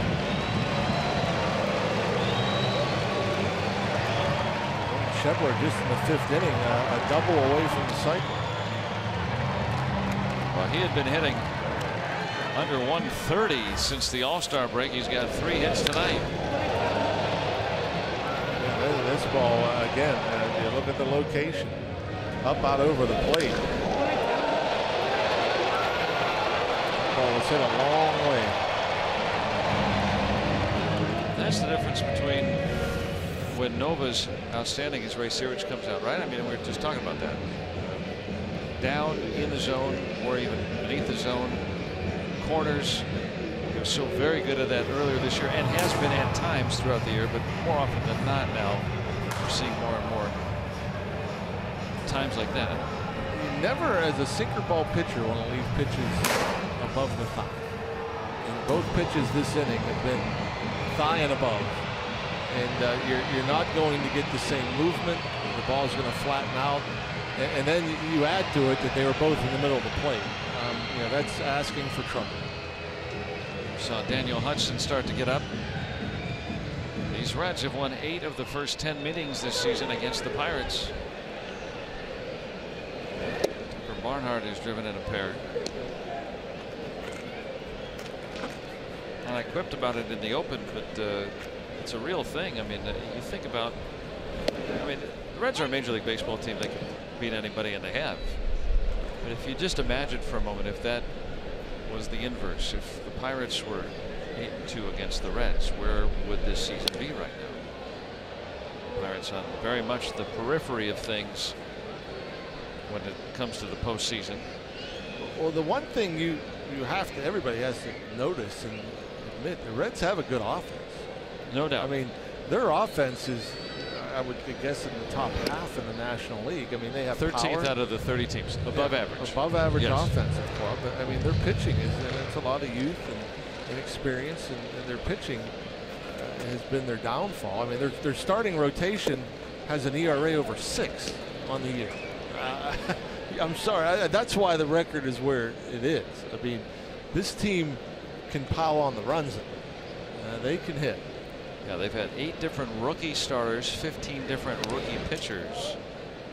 And like you said, Rock, I mean, their runs allowed is the most in baseball. They're probably going to set a franchise record for highest ERA in a season. And Mac Jenkins, the pitching coach, a fine pitching coach. But he knows, I mean, a lot of it's like a tryout camp this year with a lot of these pitchers. Yeah. They've got some talented guys. Some are rising to the top. Some come up, come back down again. And some show that they probably won't come back up again. And so that's how this season's gone for Cincinnati. But against the Pirates, they haven't scored a lot of runs against these Reds for whatever reason. Yeah, that's the thing. And, you know, the Pirates have just over 3 runs per game in the first 10, which makes you scratch your head a little bit. But offensively, again, this Reds team is dangerous as any other in the Central.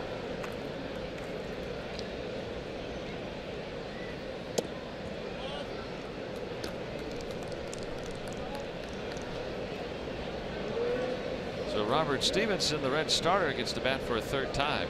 This will be Nova's 100th pitch in the 5th inning. 2 of the runs unearned tonight. The only thing saving Nova from his ERA creeping over 4 for the first time this season, which is unusual to say. He's, until really the last month or so, had been in the league leaders in earned run average. Stewart will give it a look.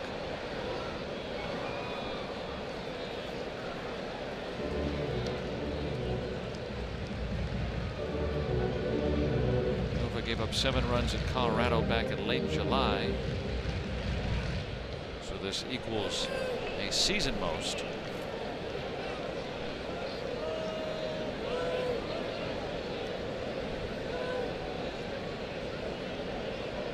Trying to finish off the inning with the pitcher, and he will.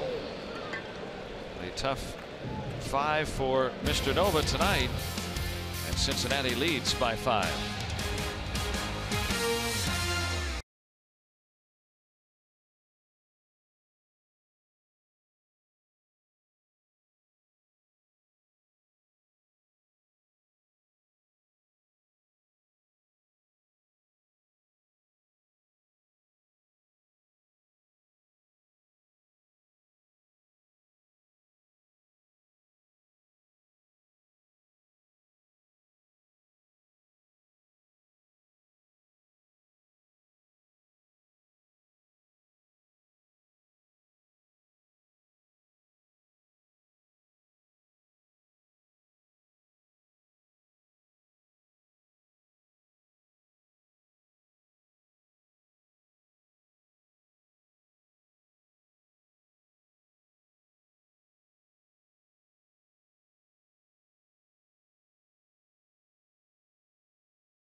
Sportsnet is brought to you by the all-new Chevy Equinox and your Western PA Chevy dealers. And by Day Automotive. We're gonna make your day. Let's go Bucks! 7-2 Cincinnati here as we begin Players Weekend. And the Yellow Caps down by 5 through 5 here tonight. Let's look at our Day Automotive this day in Pirates history. Back in '89, the Pirates winning their 5th in a row, defeating the Reds 12-3. Gary Reedus hit for the cycle, singling in the 2nd, homering in the 3rd, doubling in the 5th, and then he hit a triple in the 7th. He also drove in 4 runs. That was the 20th cycle in Pirates history. There's a man that may have given more nicknames than anybody in baseball. I mean, he was a nickname making machine. He had a nickname for everybody. Gary Reedus. He was a treat. He was one of the funnier teammates. What do you used to call everybody? What was the? Boy, I mean, didn't he have a name for everybody? Just about everybody. Yeah. Andy was Michael Myers. Psycho. Josh Bell with his 2nd hit. Randy Tomlin he called Whisper. He could barely hear him. He was so quiet.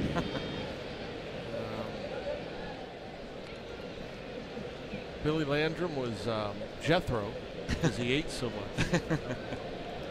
Neil Heaton was Lotto because he got a contract that Reedus didn't think he should have got. I don't think Heaton thought he should have got. So he called him Lotto. That's great. Gary Reedus started his career with these Reds.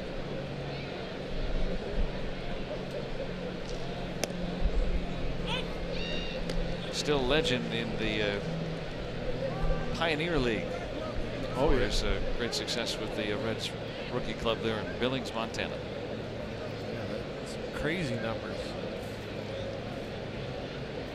What were you telling me? 462? Yeah, I got to see if it's still on my. I think phone. you're saying he had 462.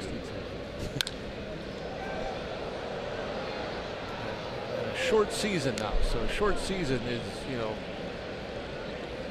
about 70 games. He played in 68 games, hit 462. 17 home runs, 62 RBIs. So about an RBI a game. 42 stolen bases. His OPS was 1346. It's like an address. Gary Reedus. He called everybody mule face too. You don't have to learn names that way. No, I don't know how many friends you make that name. That name out. Stan Belinda was the dirt farmer. Frazier struck out 3 times tonight.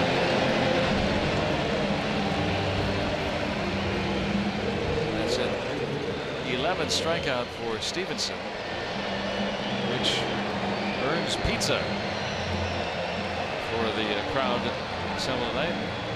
Who doesn't like free pizza?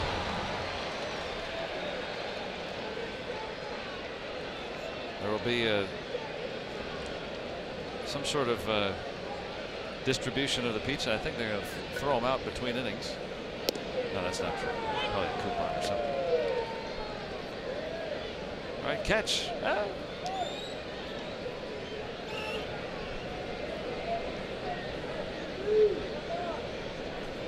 Jaso achieving 2 bases with his hit back in the 4th.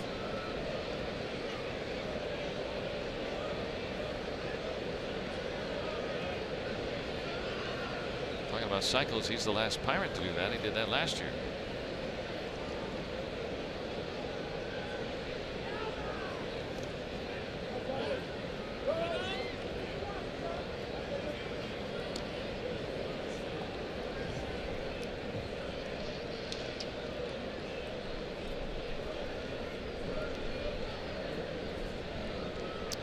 That's the one thing about this ballpark. A 5-run lead isn't a huge lead. That it's certainly a lead you can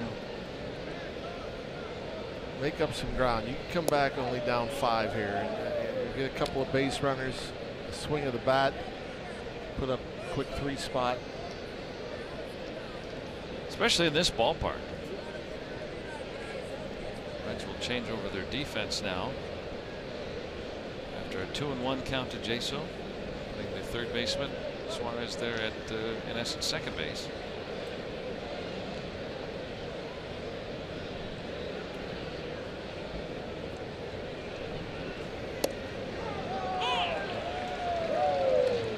And I guess why that would be at that particular juncture.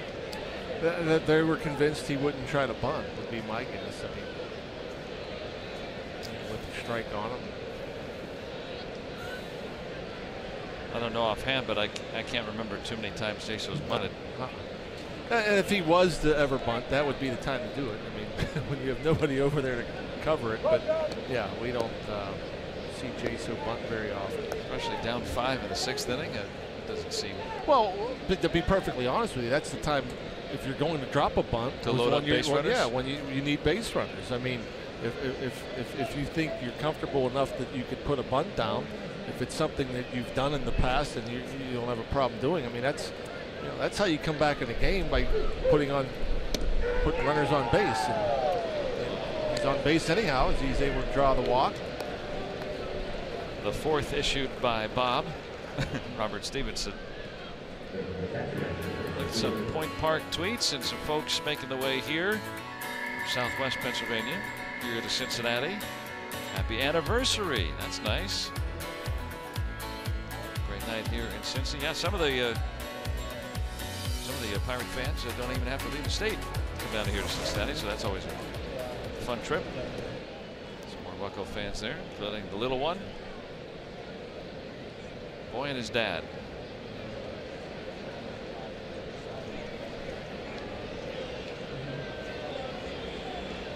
Now Chris Stewart, now sometimes you see him lay a bunt down on occasion. They give it to him.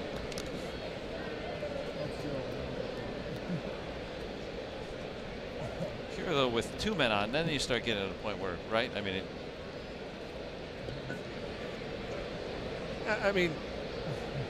Again, it's like I said, it's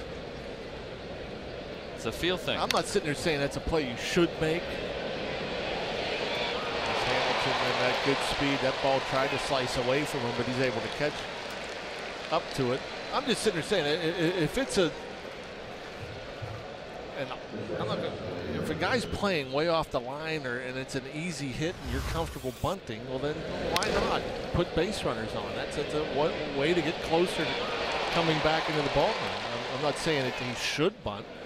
I'm not saying Jaso should bunt. I'm sitting here saying is that if you're comfortable bunting and it's something you've done in the past and you're down 3, 4, 5 runs in the middle of the game, you want to put guys on base. But I'm not saying you should do it, but I'm saying if you're comfortable doing it, hey, that's one way of getting on base if they're going to give it to you. Now with 2 outs, Mercer. See what he can do here.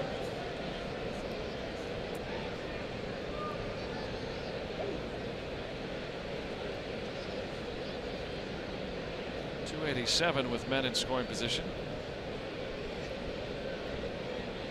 Stevenson has walked 4 tonight. Put up 6 hits.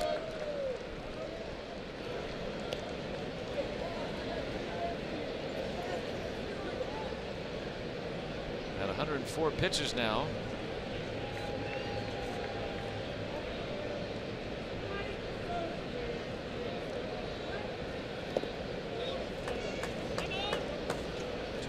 To Mercer.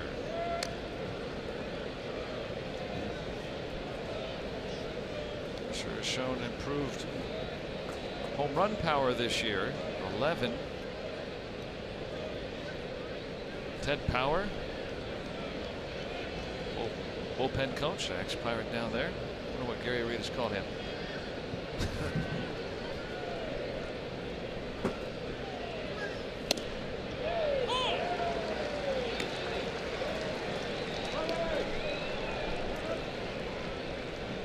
Still throwing pretty hard, 95. Last fastball. A lob from Bob. Bell's the lead runner at second. Jaso trails him at first.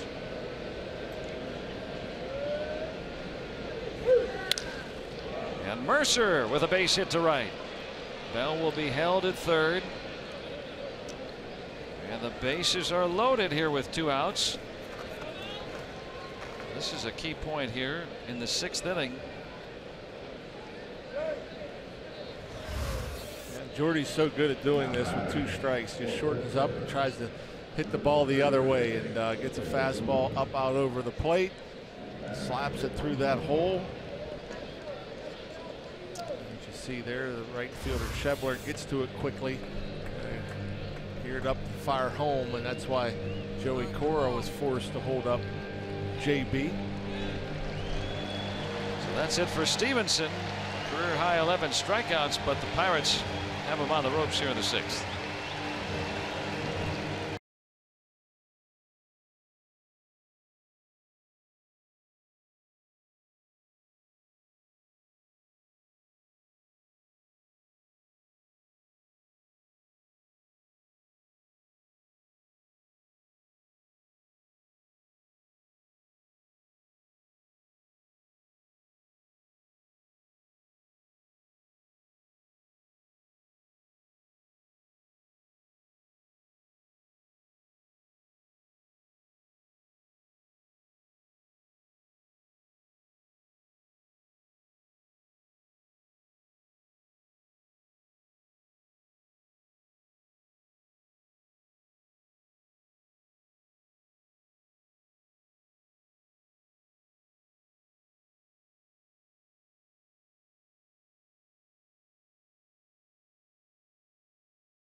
presented by the authority of the Pittsburgh Pirates and may not be reproduced or retransmitted in any form. And the accounts and descriptions of this game may not be disseminated without the express written consent of the Pittsburgh Pirates. Here in Cincinnati, it's been mostly red so far. The Pirates can change that with the bases loaded and 2 outs.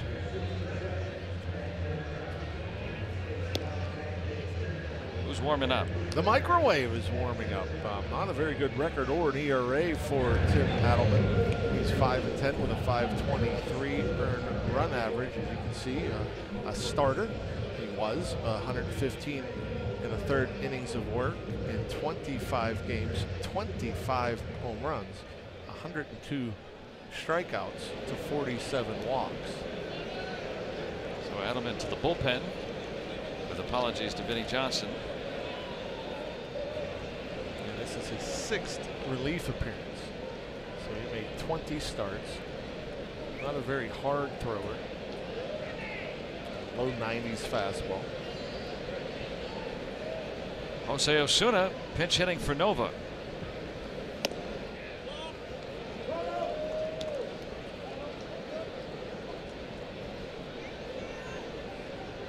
Gocho.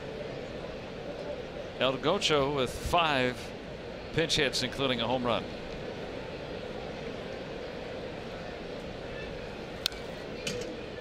Well, the Pirates can make this a lot closer, especially with one big swing.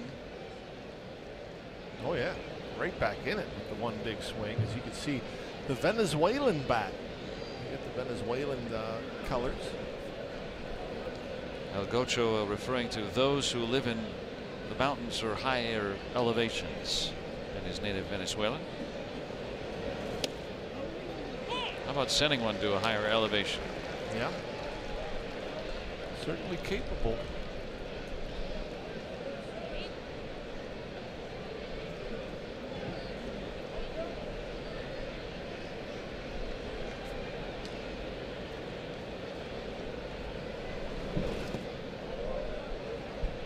Now 2-2 with the bases full.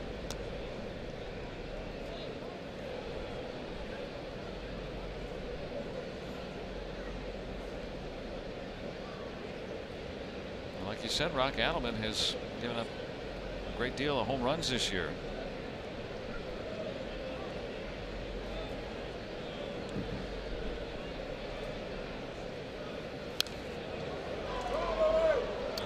Pretty good rip at that high fastball. And Osuna finally hit his first homer against a left-handed pitcher. So 6 of his 7 homers against righties. So it's maybe a little bit too high.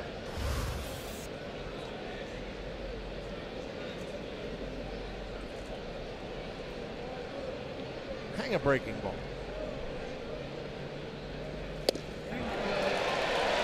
Osuna striking out. Pirates threaten, but Strand the base is loaded, and it remains 7-2.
look at this one tonight on our Allegheny Health Network Supermo.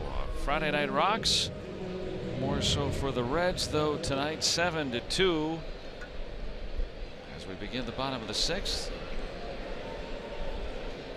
Pirates stranding the bases loaded in the 4th and 6th innings.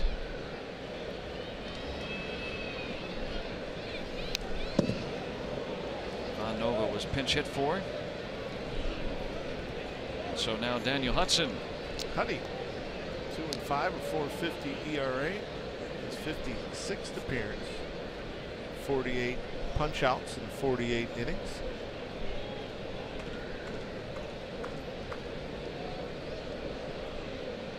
Facing the top of the Reds order.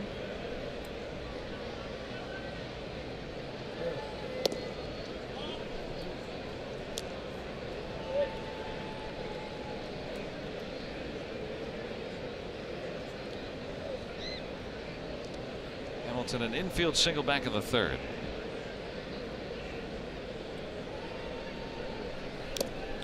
His bat almost looks like an old school aluminum bat. Yeah, the different colored lacquers that can be used for Players Weekend. Yeah, back in high school, I mean, we didn't have our own bats. I mean, the team supplied the bats, and so you had, like, you know, one of each size, length, and they were all basically that color. You know, you had like a 31, a 32, 33, and a 34 inch, maybe a 35 inch. And that kind of shiny gold. It yeah, it almost exactly looks like it. Yeah, it looks like a aluminum bat.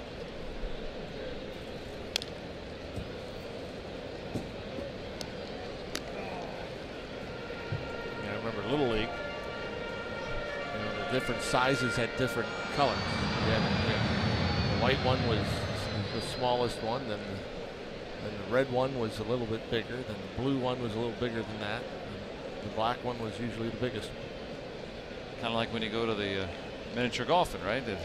Yeah. Different exactly. putters, different colors. Hamilton strikes out looking. Boy, look at that fastball at 98. Freezes him. Yeah, it's funny because I drove by a ball field the other day.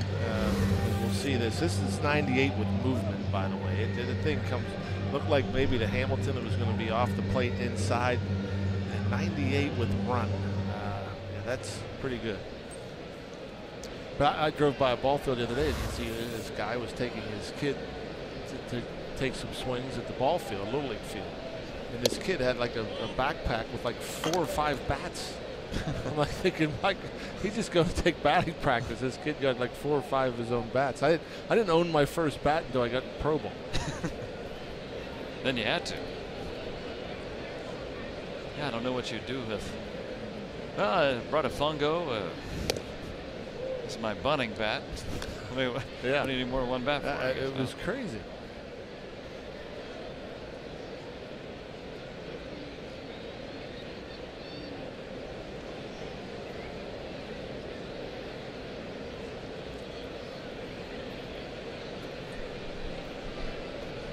Hudson facing Zach Cozart. He's hitless tonight. The Reds doing damage near the bottom of their order. That's where the problems faced Ivan Novo. Gave up 7 runs, 5 earned in his 5 innings. Schebler with a 2-run home run has driven in 3 on his 3 hits tonight. And Nova could not retire Eugenio Suarez, who scored 3 runs and been on base all 3 times. The 6 and 7 hitters.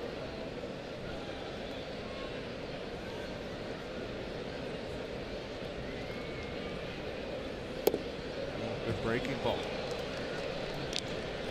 So 2 outs, and let's go downstairs to Robbie.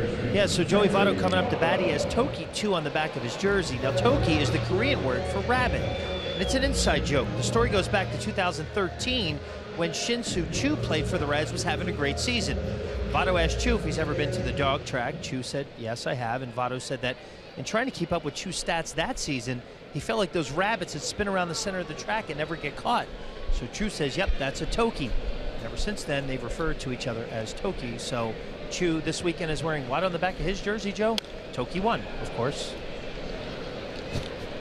That's pretty funny. I don't know how many guys have worn 2 different numbers on the backs of their uniform, right? 2 and the 19, if you can count the 19 together. Kind of weird to see it that way, but that's part of Players Weekend. Lots of different things we haven't seen before, at least not at big league ball.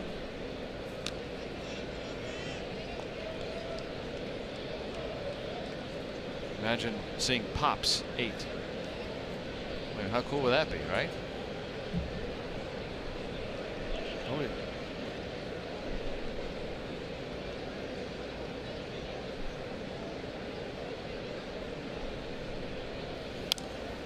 You know, I'm sitting here thinking about like the bat thing. I'm back to the bat thing. I don't think I've ever owned a bat. Actually, I have bats at home, but I guess you could say I stole them because I never. I mean, I took them from the teams I played for. I never had to actually paid for them. So I actually don't think I've ever owned a bat that I paid for. Wow. I know I've never bought a bat in my life. Wow. For me. How many years you play in the major leagues? Do you think about that? Parts of 11. I don't have a lot of them, but I have bats. So I guess I stole them. Hudson strikes out the side.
Seven to 2, the Reds have the advantage and the microwave.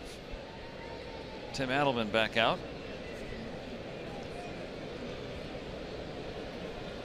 Didn't take him long to get out, about 10 seconds. I think he only threw 3 warm-up tosses. I mean, maybe that's why they call it the microwave, yeah. Right? Get it ready quick.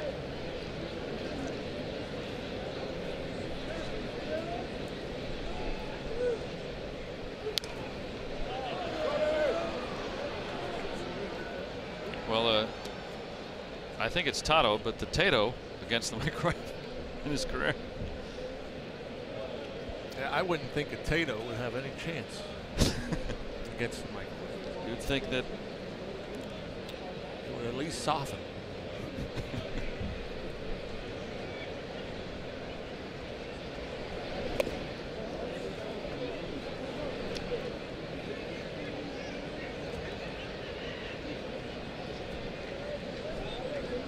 Adelman apparently wears that because he doesn't throw particularly hard, and if something is good, it's heat. You know, the kind of the what young people say, right? So, Yeah, or play that into the microwave. Or, you know, maybe if a guy works fast, be considered a microwave. I remember the Detroit Pistons, Vinnie Johnson, who was a basketball player. They call him that because he'd come off the bench and he might shoot 2 seconds after he just came in the game. He could heat up quickly. So Adelman showing that between innings, I guess. Maybe that's why. Yeah. That's the fun part about Players Weekend, is we get to learn a little bit about the player or the person of, you know, who they are. Tell a little story about themselves.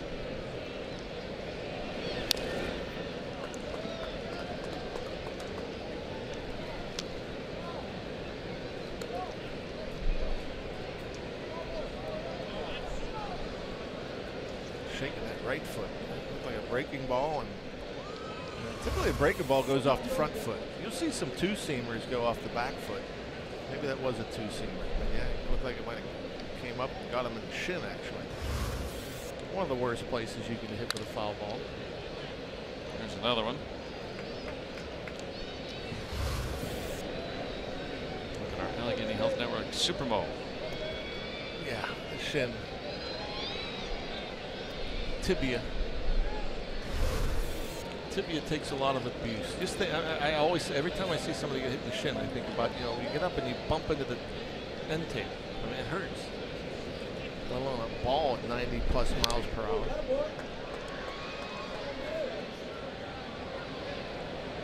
It's coming off your bat pretty hard too, even when you foul it off. And just because the next pitch gets thrown doesn't mean that it went away.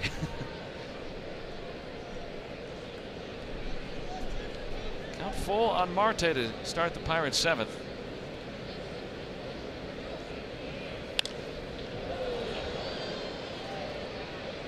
And Duvall with the first out. 9-pitch at bat for Marte, but 1 out. Check out our Nissan road ahead for the remainder of Players Weekend here in Cincinnati. The Coal Train rides in against La Piedra. And our coverage begins at 6 tomorrow for the action here in Cincinnati. Then the finale will feature J-Mo and Homer. La Piedra, I think, is rock. I believe. You would know. Roca. That would be your nickname. And I forgot my line. I had one line to memorize for tonight's game, and I forgot it. The road ahead. Homer, right? Oh. Oh, I thought you were going to reference the Odyssey. No, the other Homer.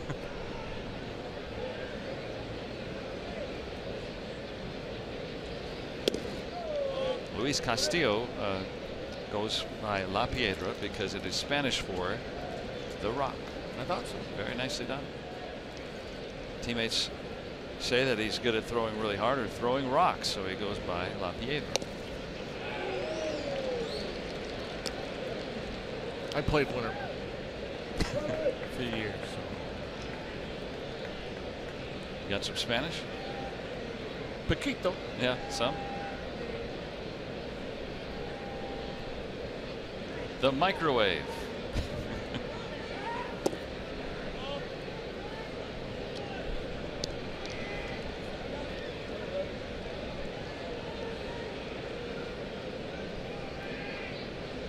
Frazier tonight an RBI single back in the 3rd.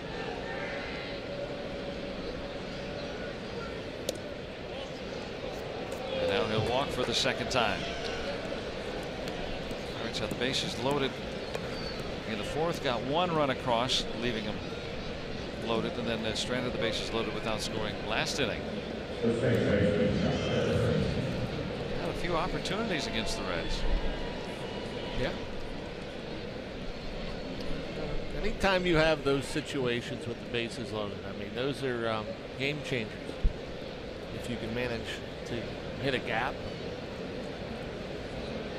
put up that crooked number with 1 swing.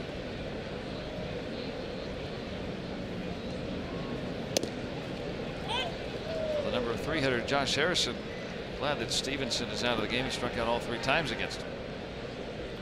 A very rare night for Jay Hay. Swing of the bat well, really. last 9. He's hit 4 home runs. But Stevenson striking out 11 Pirates in his 5 2/3 this evening. Struck out the first 6 batters of the ball game.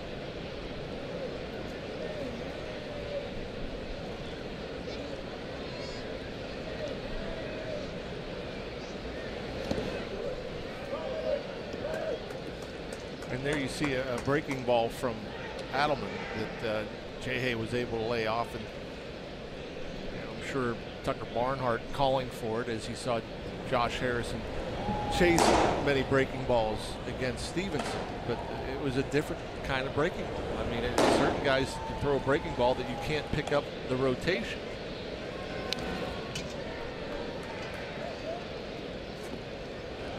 Yeah, that might be hard to understand, but like different pitchers have different, you know, they might both throw a curveball, but one curveball is harder to pick up than the other. One you go up there and you, wow, I couldn't pick it up, I couldn't see it, and you chase it. The other guy, it's like you see it right out of his hand.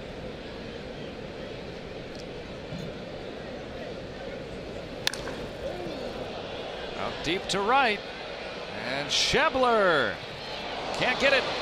Going to be a play at second, and Harrison is safe. In with the double. Frazier moves to third, and the Pirates in business here with 1 out in the 7th. Boy, that would have been disastrous. And we talk about Josh Harrison all the time. He's the guy that runs everything out, and maybe he thought he got enough of it to hit a home run. And boy, within inches of a home run for Josh Harrison, which would have been his 17th. And so not going hard out of the box, and I don't know if I've ever said that about Josh Harrison. And then he had to turn it up a notch and barely beat this throw. And that would have been disaster, considering the Pirates down 5. Desperately needing some base runners and trying to cash in this opportunity, which have had a few. And you wonder, coach or Cozart, if he's on the bag, he might be out. Why is he fielding that ball so far away from the bag? I mean, he straddles the bag. Unless the ball travels. The throw beats him. I mean, I don't get that. I'm guessing Cozart didn't think there was going to be a play at second base, so he kind of had to retreat to get to the bag. But if he's straddling second base, they have 2 outs. That would have been a disaster. Bell's up. He's been swinging the best bat of the Pirates of late, especially when it comes to driving in runs. 2 singles tonight.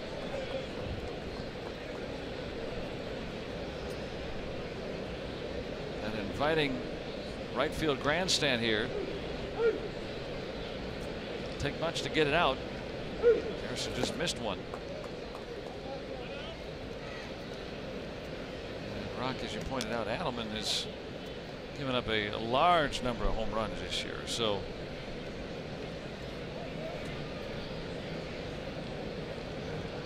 the only man he retired took him 10 pitches. That was Marte to lead up this inning. So a walk in and a double following. He went from a pretty hard thrower to a soft tosser, and there's not a lot of room for error. You know, as far as being a soft tosser, you make mistakes over the heart of the plate. More likely to hit the ball hard, drive the ball out of the ballpark. So the 3-2 pitch here for Josh Bell, maybe you see a mistake. You can put a quick 3 spot on the board. Driven out to left center. Duvall back on this one, and there it goes. Josh Bell with a 3-run home run, and the Pirates right back into this one. Home run number 22 for JB. That's a quick 3 spot on the board. And again, not a hard thrower. He got himself into that full count to where he felt he needed to throw a strike, and he left the fastball up and out over the plate, and JB tattooed it. See the fastball? Top of the zone, out over the plate. Whole new ball game. Statcast says 412 feet. Doesn't have to be a tape measure shot, but man, that thing not high. You don't see that's a line drive, and they got out there in a hurry. Love seeing him be able to take it to the opposite field too. I mean, he's got so much power. He's talking about how right field is so narrow. He took it to one of the deepest parts of the ballpark. That's a foul ball. For now. Wait a minute. Looking now, Josh Bell all of a sudden is your RBI leader. Team leader. 76 RBIs for the rookie. He's driven in 20 runs this month. 3 for 4 tonight.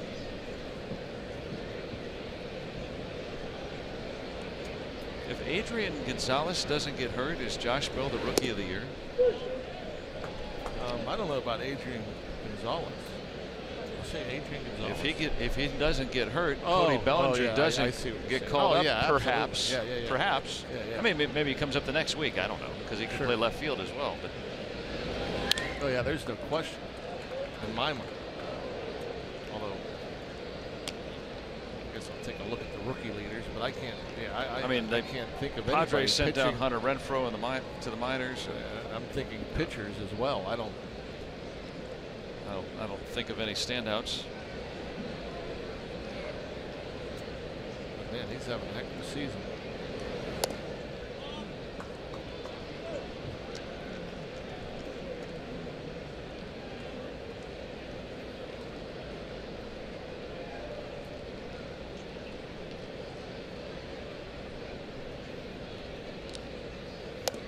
And Freese strikes out for the 4th time for the 2nd out.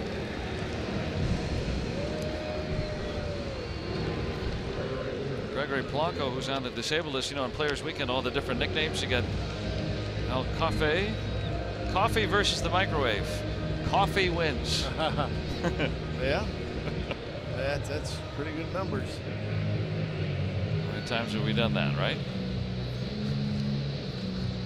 Well, we got a pitching change here. BP, no more practice for the microwave.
The center field wall for home run number 22, and has made this very much a ball game again, and 2-run advantage for the Reds. Some Point Park social media. Josh Bell is pretty good at baseball. Understatement of the night. Having a great rookie season. Very much a ball game again.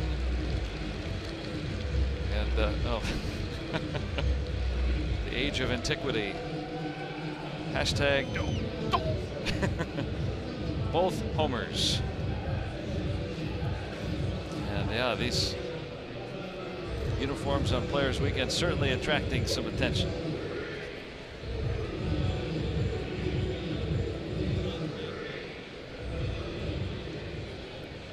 La Grasa.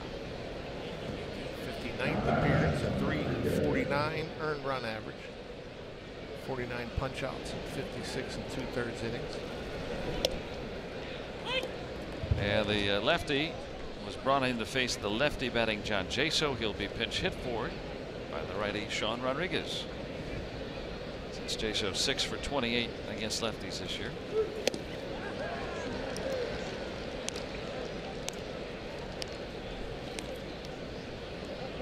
Rodriguez with a couple of pinch hit home runs this year. Cheech.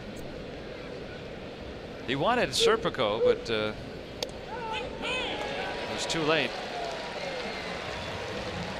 to get that changed. And for the Pirates, Josh Bell, a 3-run home run, and the rookie putting a charge into that one and making this very much a ball game again here on a Friday night.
On our UPMC scoreboard, the Reds 7 and the Pirates 5. Well, now moving up those rookie ranks, he is 4 behind Jason Bay for tying him for the Pirates all-time rookie home run mark, and 5 away from tying Eddie Murray and Tony Clark for the all-time baseball switch hitter record for a rookie. I mean, that's some high praise. Sean Rodriguez grabs a glove and will take over for John Jaso after pinch hitting for him. He's out there in right. Cheech doesn't need to get loose. He's always loose.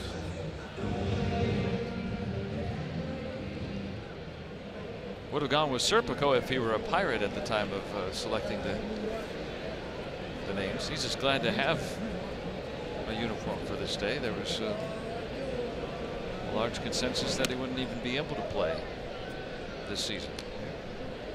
No surprise, though. I mean, hard worker. Talk about a gamer. I was talking earlier about some of these guys that just play hard all the time, never take a pitch off. Sean Rodriguez, one of those, that's for sure. Had a terrible auto accident in late January and had surgery in mid-February. Or his shoulder up very badly in the accident. Had to have that repaired, and he thought for sure he wouldn't be back in time for the season. Atlanta got him back, and then the Pirates got him back in a trade shortly thereafter. Adam Duvall, one of the 2 home runs tonight hit by Cincinnati. Both came in the 5th, where they scored 3 times. Ivan Nova gave up 7 runs, 5 earned in his 5 innings. Was it yesterday that Sean Rodriguez threw the runner on at the plate? Because that's another thing that amazes me. He's out in left field. I mean, again, he's missed most of the year. And he gets thrown in the outfield. I don't know how many opportunities he's had to throw home. And then he comes up, he gets rid of it quickly and throws a bullet. A perfect strike, right on the money. Did Puig. Incredible. 3rd inning of the game yesterday. Right, that, you know, you think about it, as Hudson has struck out 4 in a row to start his outing, you know, how much arm strength would there be? Yeah. Daniel Hudson, 4 batters up, 4 batters struck out. And if I'm not mistaken, there was 2 out base hit. And, yeah, we always concede a run pretty much. I mean, you always assume, well, you can score from second on a base hit and leaves the infield because you're moving on contact. You get a good jump. And man, I mean, that throw beat Puig, who's not a slow runner. Yeah, it beat him by a good bit. It was a nice collection by Diaz, the catcher, too, on a good pick. Ball that came in. But you know, I've been noticing too with Rodriguez, he charges the ball very well in the outfield. Oh yeah. And he gets rid of it quickly. I mean, there isn't 2 steps. I mean, he catches it and transfers and goes and lets it loose.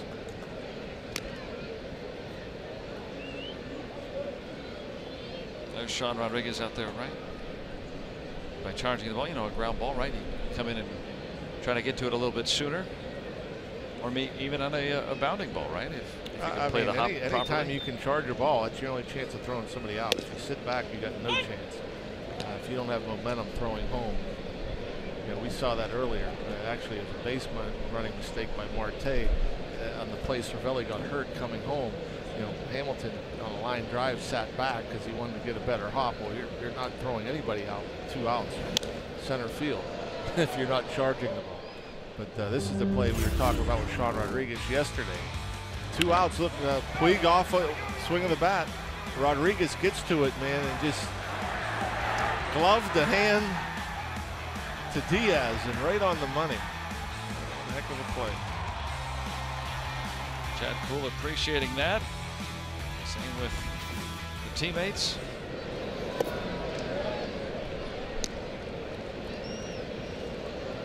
Everybody glad to have Sean Rodriguez back. And Pirates general manager Neil Huntington also saying that they're trying to get, the Pirates are trying to get Jung Ho Kang to be able to play winter ball in the Dominican this offseason, and still trying to prepare as if they will not have Kang next season. So to have Rodriguez there can help that situation. First base runner against Hudson, who struck out the first 4 he's faced. The low down, the Cubs trailing big against the Phillies. We're getting to that point now where everybody is scoreboard watching, either for the wild card, which still is very much in play, especially in the American League, whereas a lot of the divisions are all but sewn up. Cubs entering play 3 up on Milwaukee, 4.5 up on St. Louis, and 8 ahead of these Pirates. Cardinals trailing tonight as well.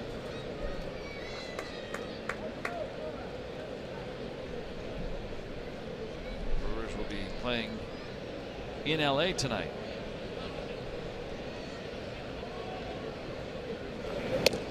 Yeah, that's some kind of team, those Dodgers. My goodness. And you watch that. I mean, obviously we didn't see Kershaw, we didn't see Darvish, we didn't see Bellinger. You know, and the guys that they ran out there, I mean, there's no superstars of that bunch. There's no sexy player out of that bunch that we saw for 4 games. But they have a lot of good players. They have a lot of good players. Very few holes. And they have a lot of players that are good. I mean, they have probably 30 guys, 35 guys that teams might want, and have been able to withstand some injuries and some ability to move guys in and out, to rest them up some. Sure. AJ Schugel giving up.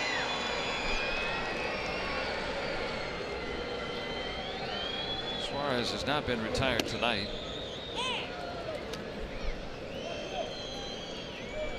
In what is now a 2-run game here in the 7th. Homage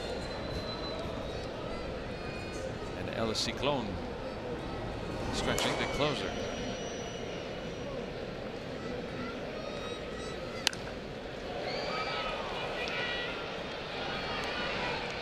To Rodriguez for the second out. Josh Bell with a 3-run home run in the top half. Daniel Hudson, some nice relief. I think the thing about Hudson too, as we get nearer toward the end of the regular season, you start looking back at where we've been over the first 128 games of this year. And, for Daniel Hudson, Pirates invested a 2-year deal in him. They lured him in with a very competitive offer, and he has pitched very well in so many stretches of ball, but there have been those moments along the way, key moments, that he has not. Yeah. And I think if you look at the whole picture, it's hard to kind of pick out what you think about Daniel Hudson, because you remember obviously the tie ball game that became untied, or the lead that changed hands.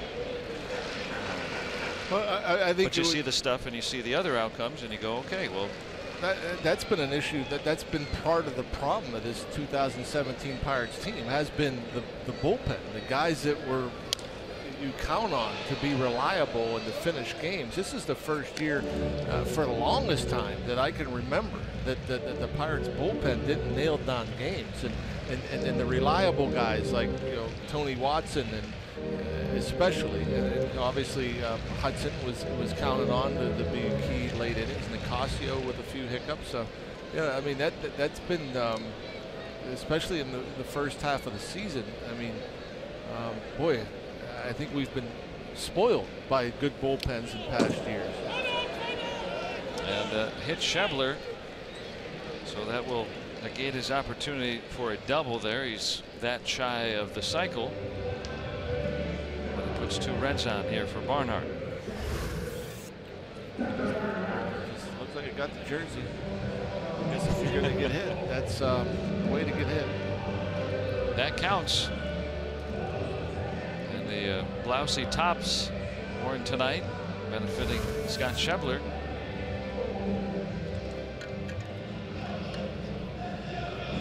But I mean, you mentioned Jung-Ho Kang a moment. Yeah. And you think about the Pirates offensively, the struggles that this team has had, and you think about it, returning everybody next year that's on the club currently. And you think about, okay, you have Jung-Ho Kang back in the mix, hopefully, who knows. If you have Marte playing like an all-star again, and if you have Polanco who could play to his potential. Right. I mean, that's a pretty doggone good offense. I mean, to me, that's the 3 key pieces to the offense. Oh, sure. We talk about the bullpen, and there's been some hiccups with the rotation, but the offensively, those 3 guys right there, I mean, that's been kind of a killer. Yeah, those are 3 huge parts of your offense that have been pretty much MIA. Another hit batter. One legitimately MIA. Yeah, the bases are full here. And this is a head scratcher. And again, you mentioned about Daniel Hudson and some of the struggles that he's had this year. I mean, boy, first 4 batters, I mean, unhittable looking. And then in the course of the next 4 batters, a walk and 2 hit batters. That's the season in a nutshell. Yeah, and so you hope here that he can make a pitch. Well, he's not going to get an opportunity to get out of it. Looks like Clint Hurdle out to make a double switch. And again, a critical part of the game. The Pirates come back to make it within 2, and all of a sudden you have to get a big out here. 2-run game here in the 7th.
Patrick Kivlahan is stepping in to pinch hit for the Reds, and he's wearing Believe on his back. Now, that's in tribute to his former college football teammate, Eric LeGrand. LeGrand is the former Rutgers player who was paralyzed while making a tackle back in 2010, and this is him signing a few autographs in the pregame. Now, the word Believe became LeGrand's slogan during his battle to overcome the injury. Now, Kevlahan said he doesn't have a self-proclaimed nickname, so he called a few of his college football teammates, and they recommended the tribute to Eric LeGrand. Now, the two were teammates on the football team for 3 seasons at Rutgers, and LeGrand has raised almost $1 million so far for spinal cord injury research. So a good story, obviously not the injury, Joe, but a good story since then, and a nice tribute by Patrick Kevlahan tonight. Thank you for that, Robbie, as A.J. Schugel will come on here with the bases full. Good work from A.J. 137 ERA in 18 appearances. And Kevlahan has been used a lot as a pinch hitter. Max Moroff is in the game. He's playing over at second on the double switch. Josh Harrison will move over to third. So Freese is out. Pitcher will bat in his spot. Schugel trying to keep this a 2-run game here in the 7th.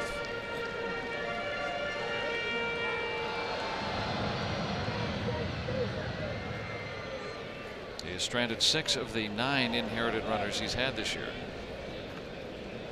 Trying to strand 3 more.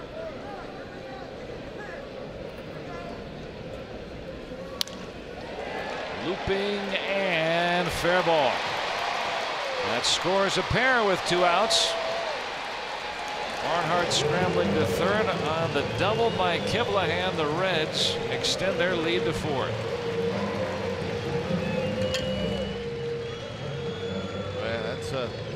That one hurts. This ball's not hit all that hard, but that fastball running over that outer third of the plate, and he just able to get enough of it to slice it down the line. So the Reds, they answer right back. I mean, back to a 4-run lead. 3 fastballs from Schugel, who has been good in his couple of years with the Pirates against lefties with that changeup that he throws. Starts off Billy Hamilton with 1. Back and forth we go, and the Reds back up to a 9-5 lead here in the 7th. 9 runs on just 9 hits. Pirates have as many hits. You talk about that bases loaded hitting, Rock. I mean, you know, and how important that is. The Pirates stranding the bases loaded in a couple of innings. And right there, Kivlahan, a pinch hitter.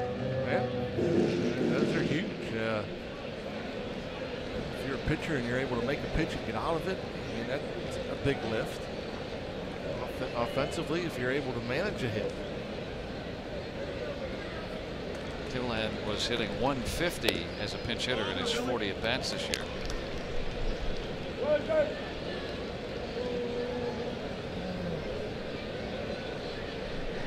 Inning not over yet. There's still 2 in scoring position. Kivlahan at second. Barnhart moved up to third. Now behind 3-1 on Billy Hamilton.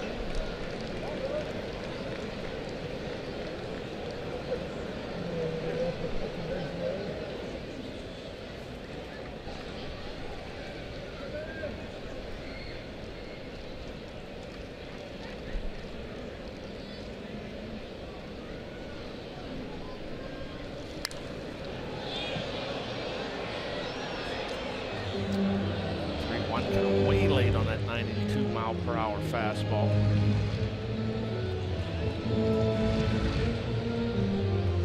Seems like a lot of hitters with Schugel, they try to split the difference because he throws so many changeups. Well, 3-1 count, you can't be sitting changeup. 3-1 count, you're looking dead red heat.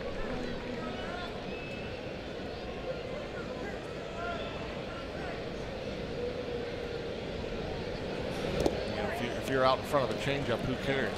3-1, you know, still going to get another pitch, but yeah, you got that's the best hitting count you can be in. 3-1. Now after that walk, the bases are loaded. 2 runs already across.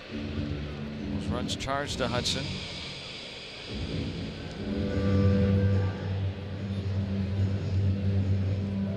And Chris Stewart trying to come up with a game plan for the All-Star Zach Cozart.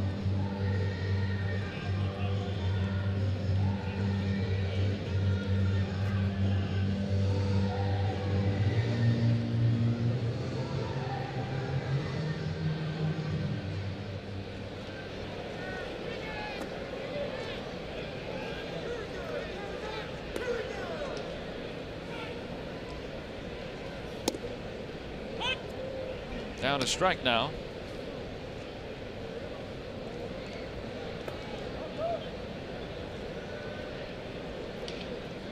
Hitless in 3 trips, walked back in the first.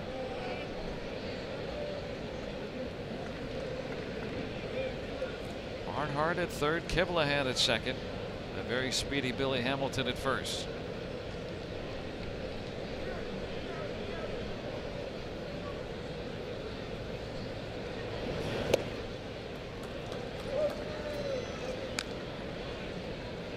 Now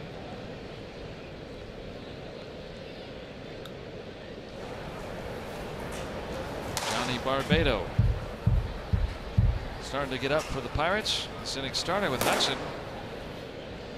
Struck out the first 4 men he faced last inning in this, but then walked a batter and hit 2 more. Kiblahan a pinch hit double. Hamilton walked, both against Schugel. I mean, 2 runs across this inning. Bases loaded. 1 hit in the inning.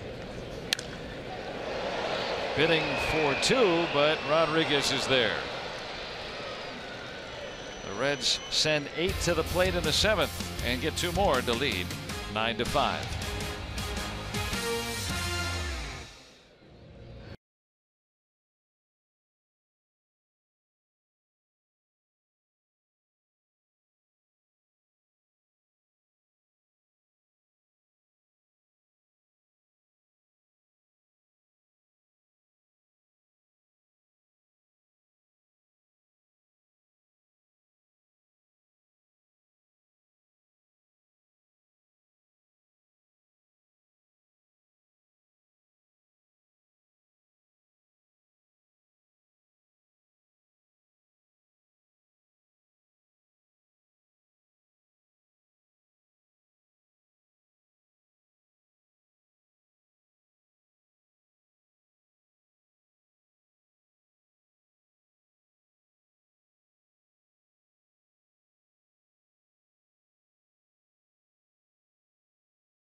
AT&T Sportsnet is brought to you by Barrel.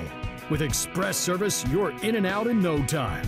Visit barrelservice.com to find a location near you. And by Levin's, the official furniture and mattress supplier to the Pittsburgh Pirates. For the best quality, service, and value, shop Levin's. Let's go Bucks! Here in the final 2 innings, the Pirates are going to need at least 4, with the Reds scoring twice in the 7th. 9-5 Cincinnati as we begin the 8th.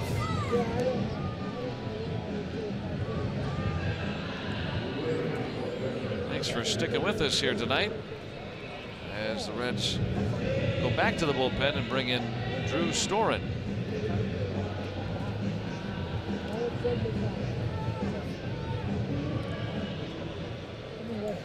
55th appearance, 4-2 record, a 4.62 ERA. Wearing the name homage to pay or homage, to pay that to all the major league predecessors, but namely Andy Messersmith, who was, in a historian's estimation, one of the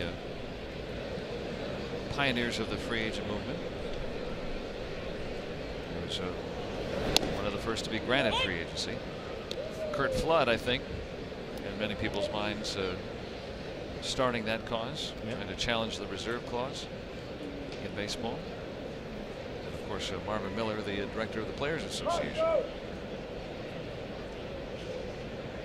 You wouldn't have a Players Weekend without all the players before him. So that's a nice sentiment there from Drew Storen.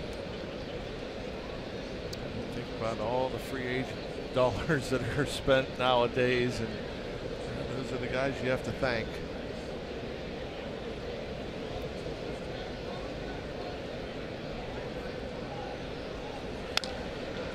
Stewart in there tonight for Francisco Cervelli, who left with left quad discomfort, rounding third, and the day that he was activated from the disabled list, leaving the game with an injury.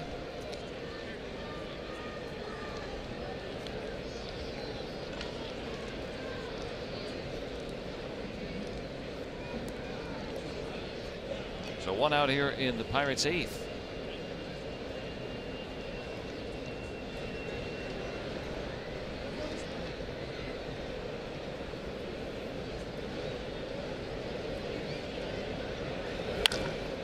Hard hit, snared by the all-star Cozart, and showing off.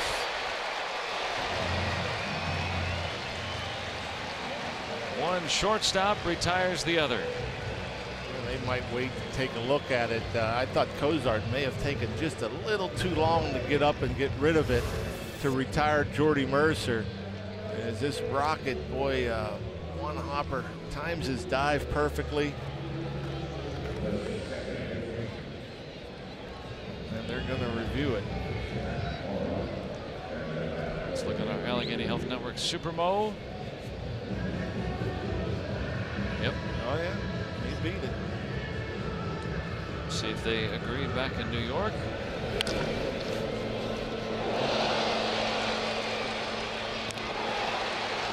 Took just a touch too long to get up and get rid of it.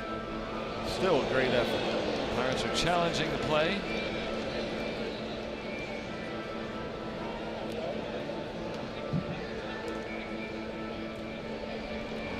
Decision quickly rendered in New York. He's safe. The call is overturned, and Mercer buys himself a second base hit tonight.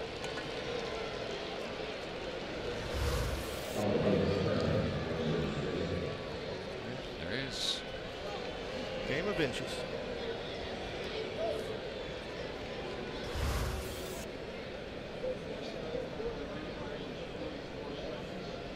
So Mercer aboard with one out. Pirates down 4, desperately needing some base runners.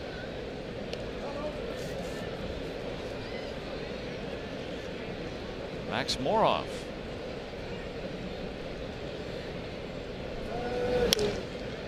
Got underneath it.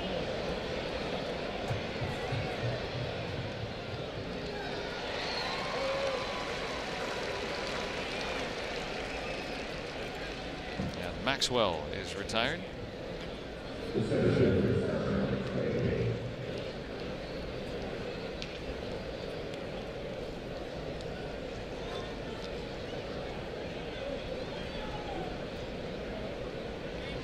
Pirates now out hitting the Reds 10-9, but Cincinnati with some more timely hits. Starling Marte, 1 out of 4 tonight. Saw 10 pitches his last at bat.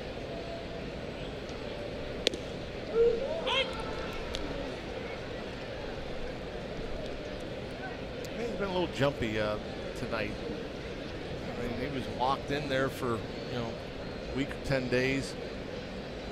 Real quiet up there. You didn't see him chasing, didn't see him offering or even flinching at the pitches off the plate. And, like a lot of Pirate hitters tonight against Robert Stevenson, that good breaking ball, they just weren't picking it up, and He got a lot of swings and misses.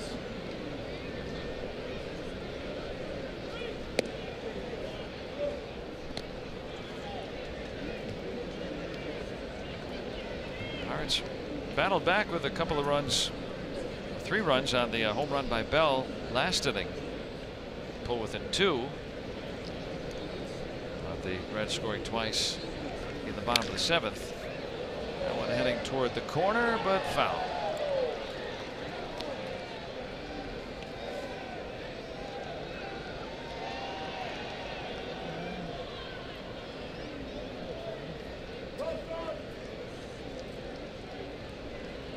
Marte at one point 6 straight games, 6 straight multi-hit games.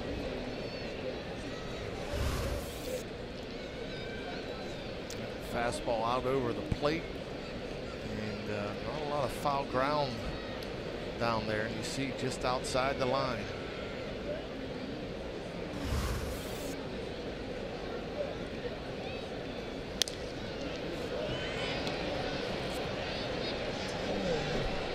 And Jeanette will record the final out. Pirates get a hit, but no more. And Cincinnati keeps a 4-run lead going to the bottom of the 8th.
Against the Reds for you tomorrow night here on AT&T Sportsnet. Garrett Cole scheduled to start for the Buccos against the rookie Luis Castillo. And our coverage begins at 6 p.m. with Pirates pregame presented by WB Mason.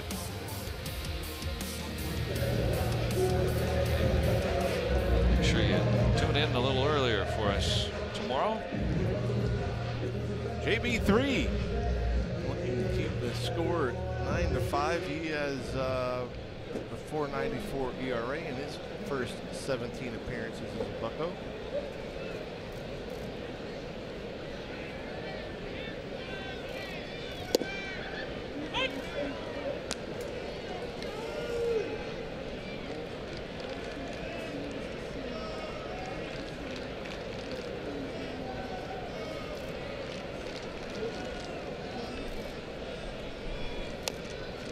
Look at the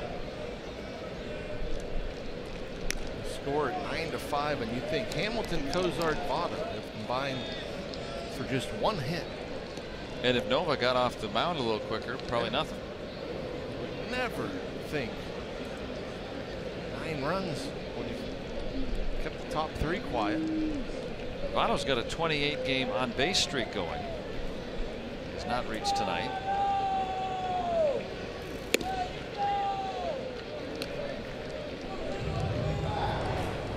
Ciclone getting up along with Alejandro Chacin. They didn't have recently called up, didn't have a chance to come up with a nickname.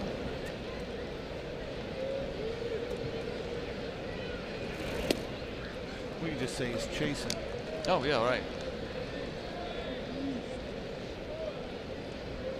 Votto, if Barbato can retire him tonight, this would be the 20th game of his career, more than likely, that he would go 0 for 5 or more. Out of more. You know, could be 0 for 6, I guess. Right? I mean, it could be. That would be. He's been 0 for 7 once. Wow. See, that's hard to believe. Yeah. There are times where we faced Votto where he struggles.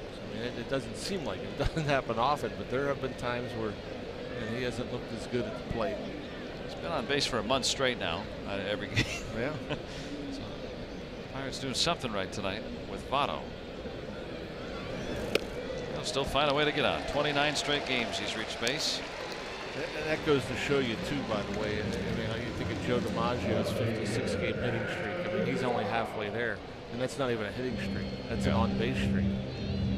He was unbreakable. That is. Yeah, I mean, he was on 20 straight games where he was on twice or more every game. That was one shy of that record. One of the very best, and a future Hall of Famer, Joey Votto. I think we can say that now. We're getting close to that, if not already there. 5 of the last 8 Reds batters have reached via hit by pitch or walk. It's never good. How about that? It's not good. Pirates have walked 6 tonight. Pirates walked 8 yesterday. Pirates are not a team that really walks a lot of guys.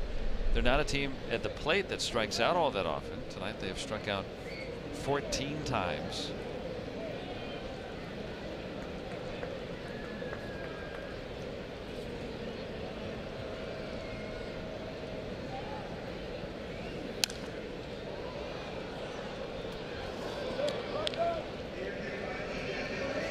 Barbato, JB3 for him.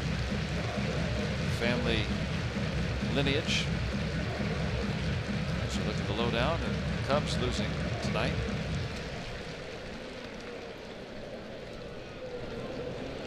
Johnny Barbato the third, so JB3.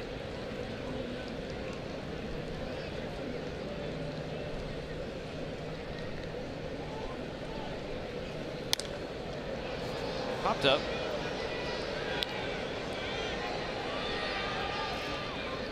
Cheech. Wobbling it for a moment. Cardinals are trailing as well. Taking on the Rays tonight. Brewers in action in LA.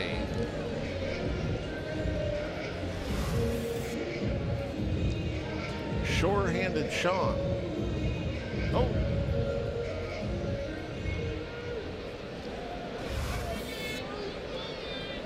No problem.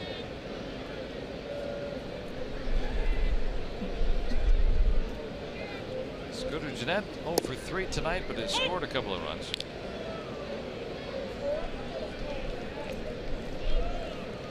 We'll be looking at the standings, maybe bunching up a little bit in the Central. If Milwaukee wins tonight, they'd be 2 back of the Cubs, still put pressure on.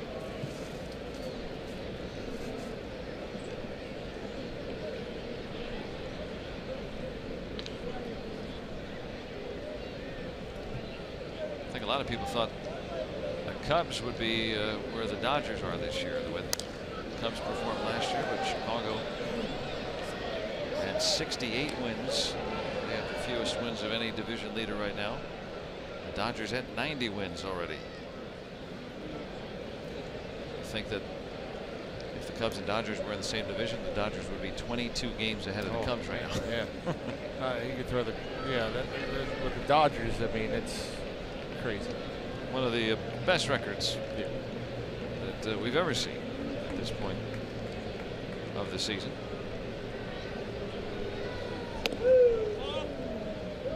You know, it may end up yet being a tight wild card race. I mean, the Diamondbacks and the Rockies have kind of scuffled a bit. They've kind of come back to the pack. They have to play the Dodgers more than everybody else. That's true.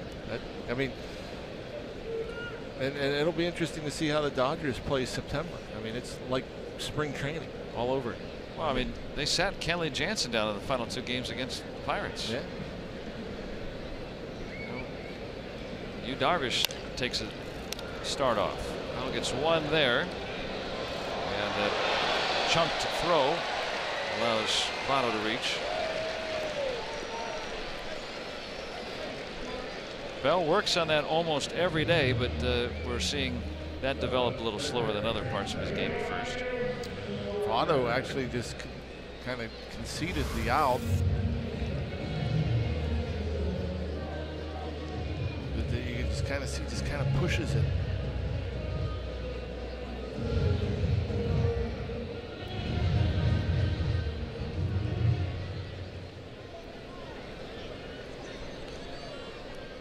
Yeah, you see Votto, he's pulling up.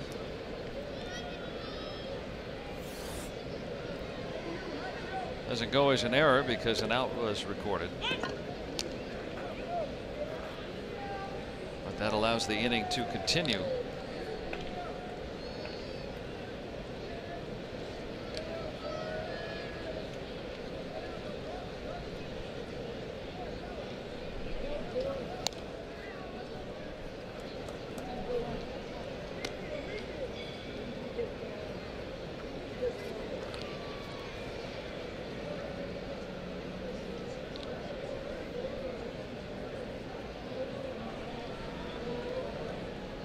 Eugenio Suarez, who wears the name Nicole for his soon-to-be daughter.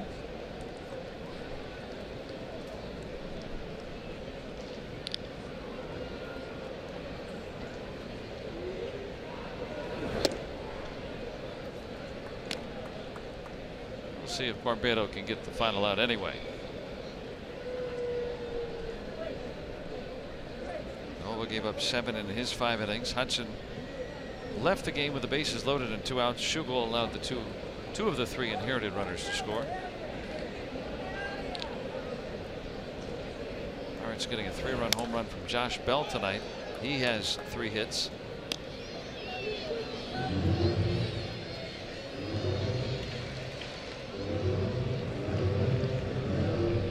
And Francisco Cervelli leading the game today. His first game back off the DL. Left quad discomfort, running around third and scoring on a play. So that's when Chris Stewart is in there doing the catching.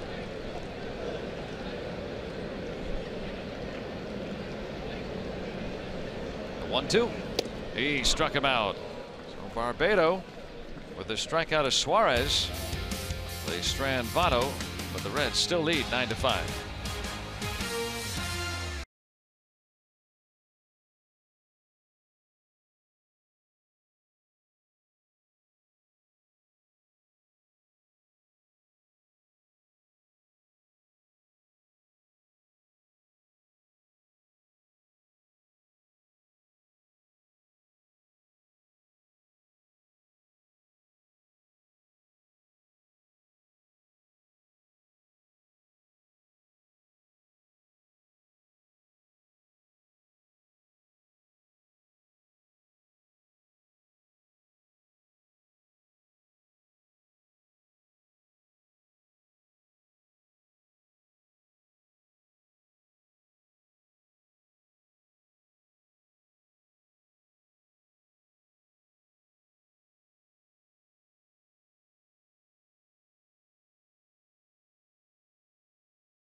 It's time to turn your engines on. You finally heard the call. Is in the calm before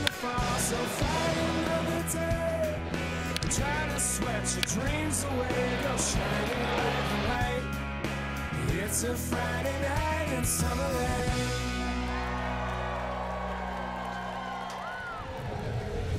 And on our UPMC scoreboard tonight, wish we had a better report for you, but right now 9-5 Cincinnati. Pirates will have their last chance here in the ninth and need 4. They're bringing in the closer in a non-save situation. AT CIN, 54th appearance. 24-25 in the save department, and ERA just 185. Opponents hitting under 200. Raisel Iglesias, the Hurricane.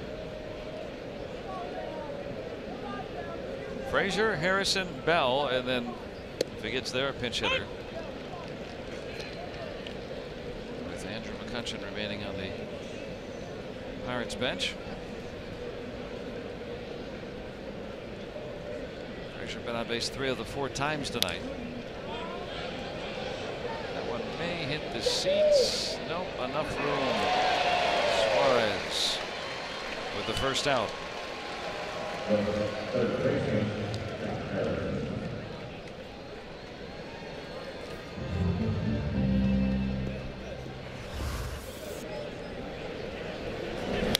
Little area that juts out over there. I thought maybe it'd sneak out, but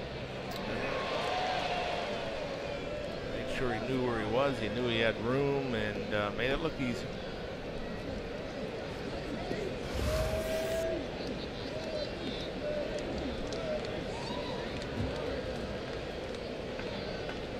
Josh Harrison doubled his last time around.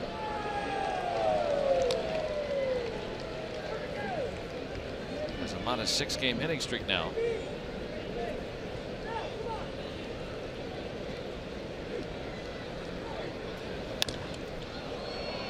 Out to Hamilton.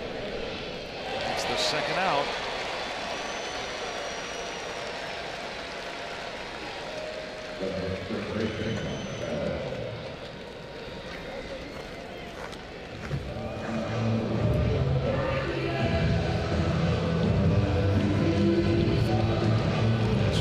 Josh Bell has had a fine night at the plate. 3 hits. Drove in 3 on his 22nd home run. 8 base runners, down 4 here with 2 outs in the 9th. Looking for the heater, got the change up a little bit out in front. I'll tell you how well Bell has been swinging it. He struck out swinging earlier tonight for the first time in almost 2 weeks.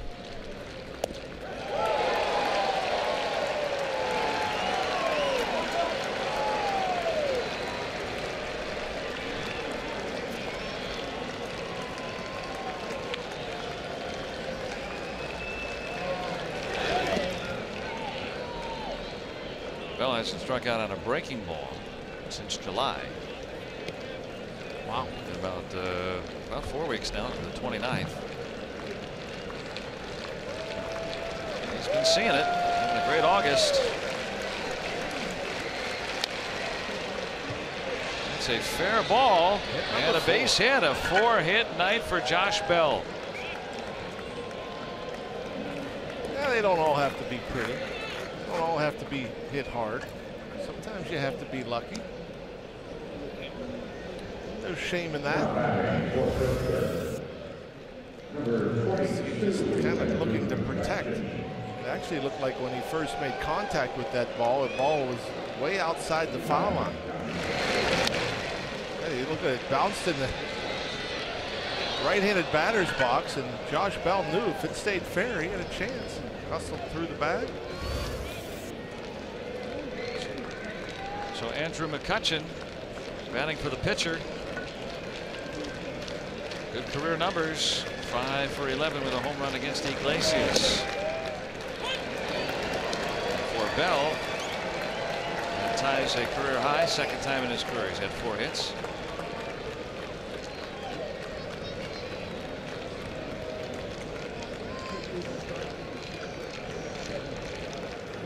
Stop. He had nothing in 2.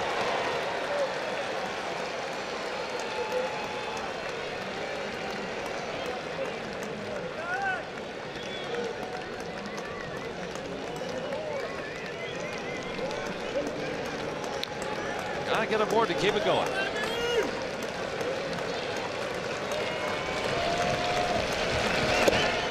1-2 after hooking that fastball. 97. Yeah, that's what makes him tough. I mean, he can command that slider and the changeup, and the hitter though has to respect that fastball. And he just threw it there for show, I'm sure, just to try to speed Andrews' bat up. Goes to something soft. Nope, another one. 97.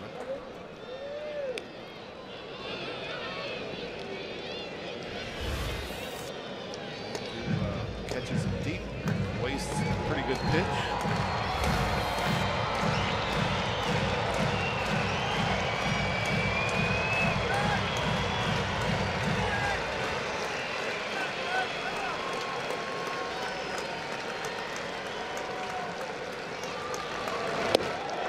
And Iglesias strikes him out.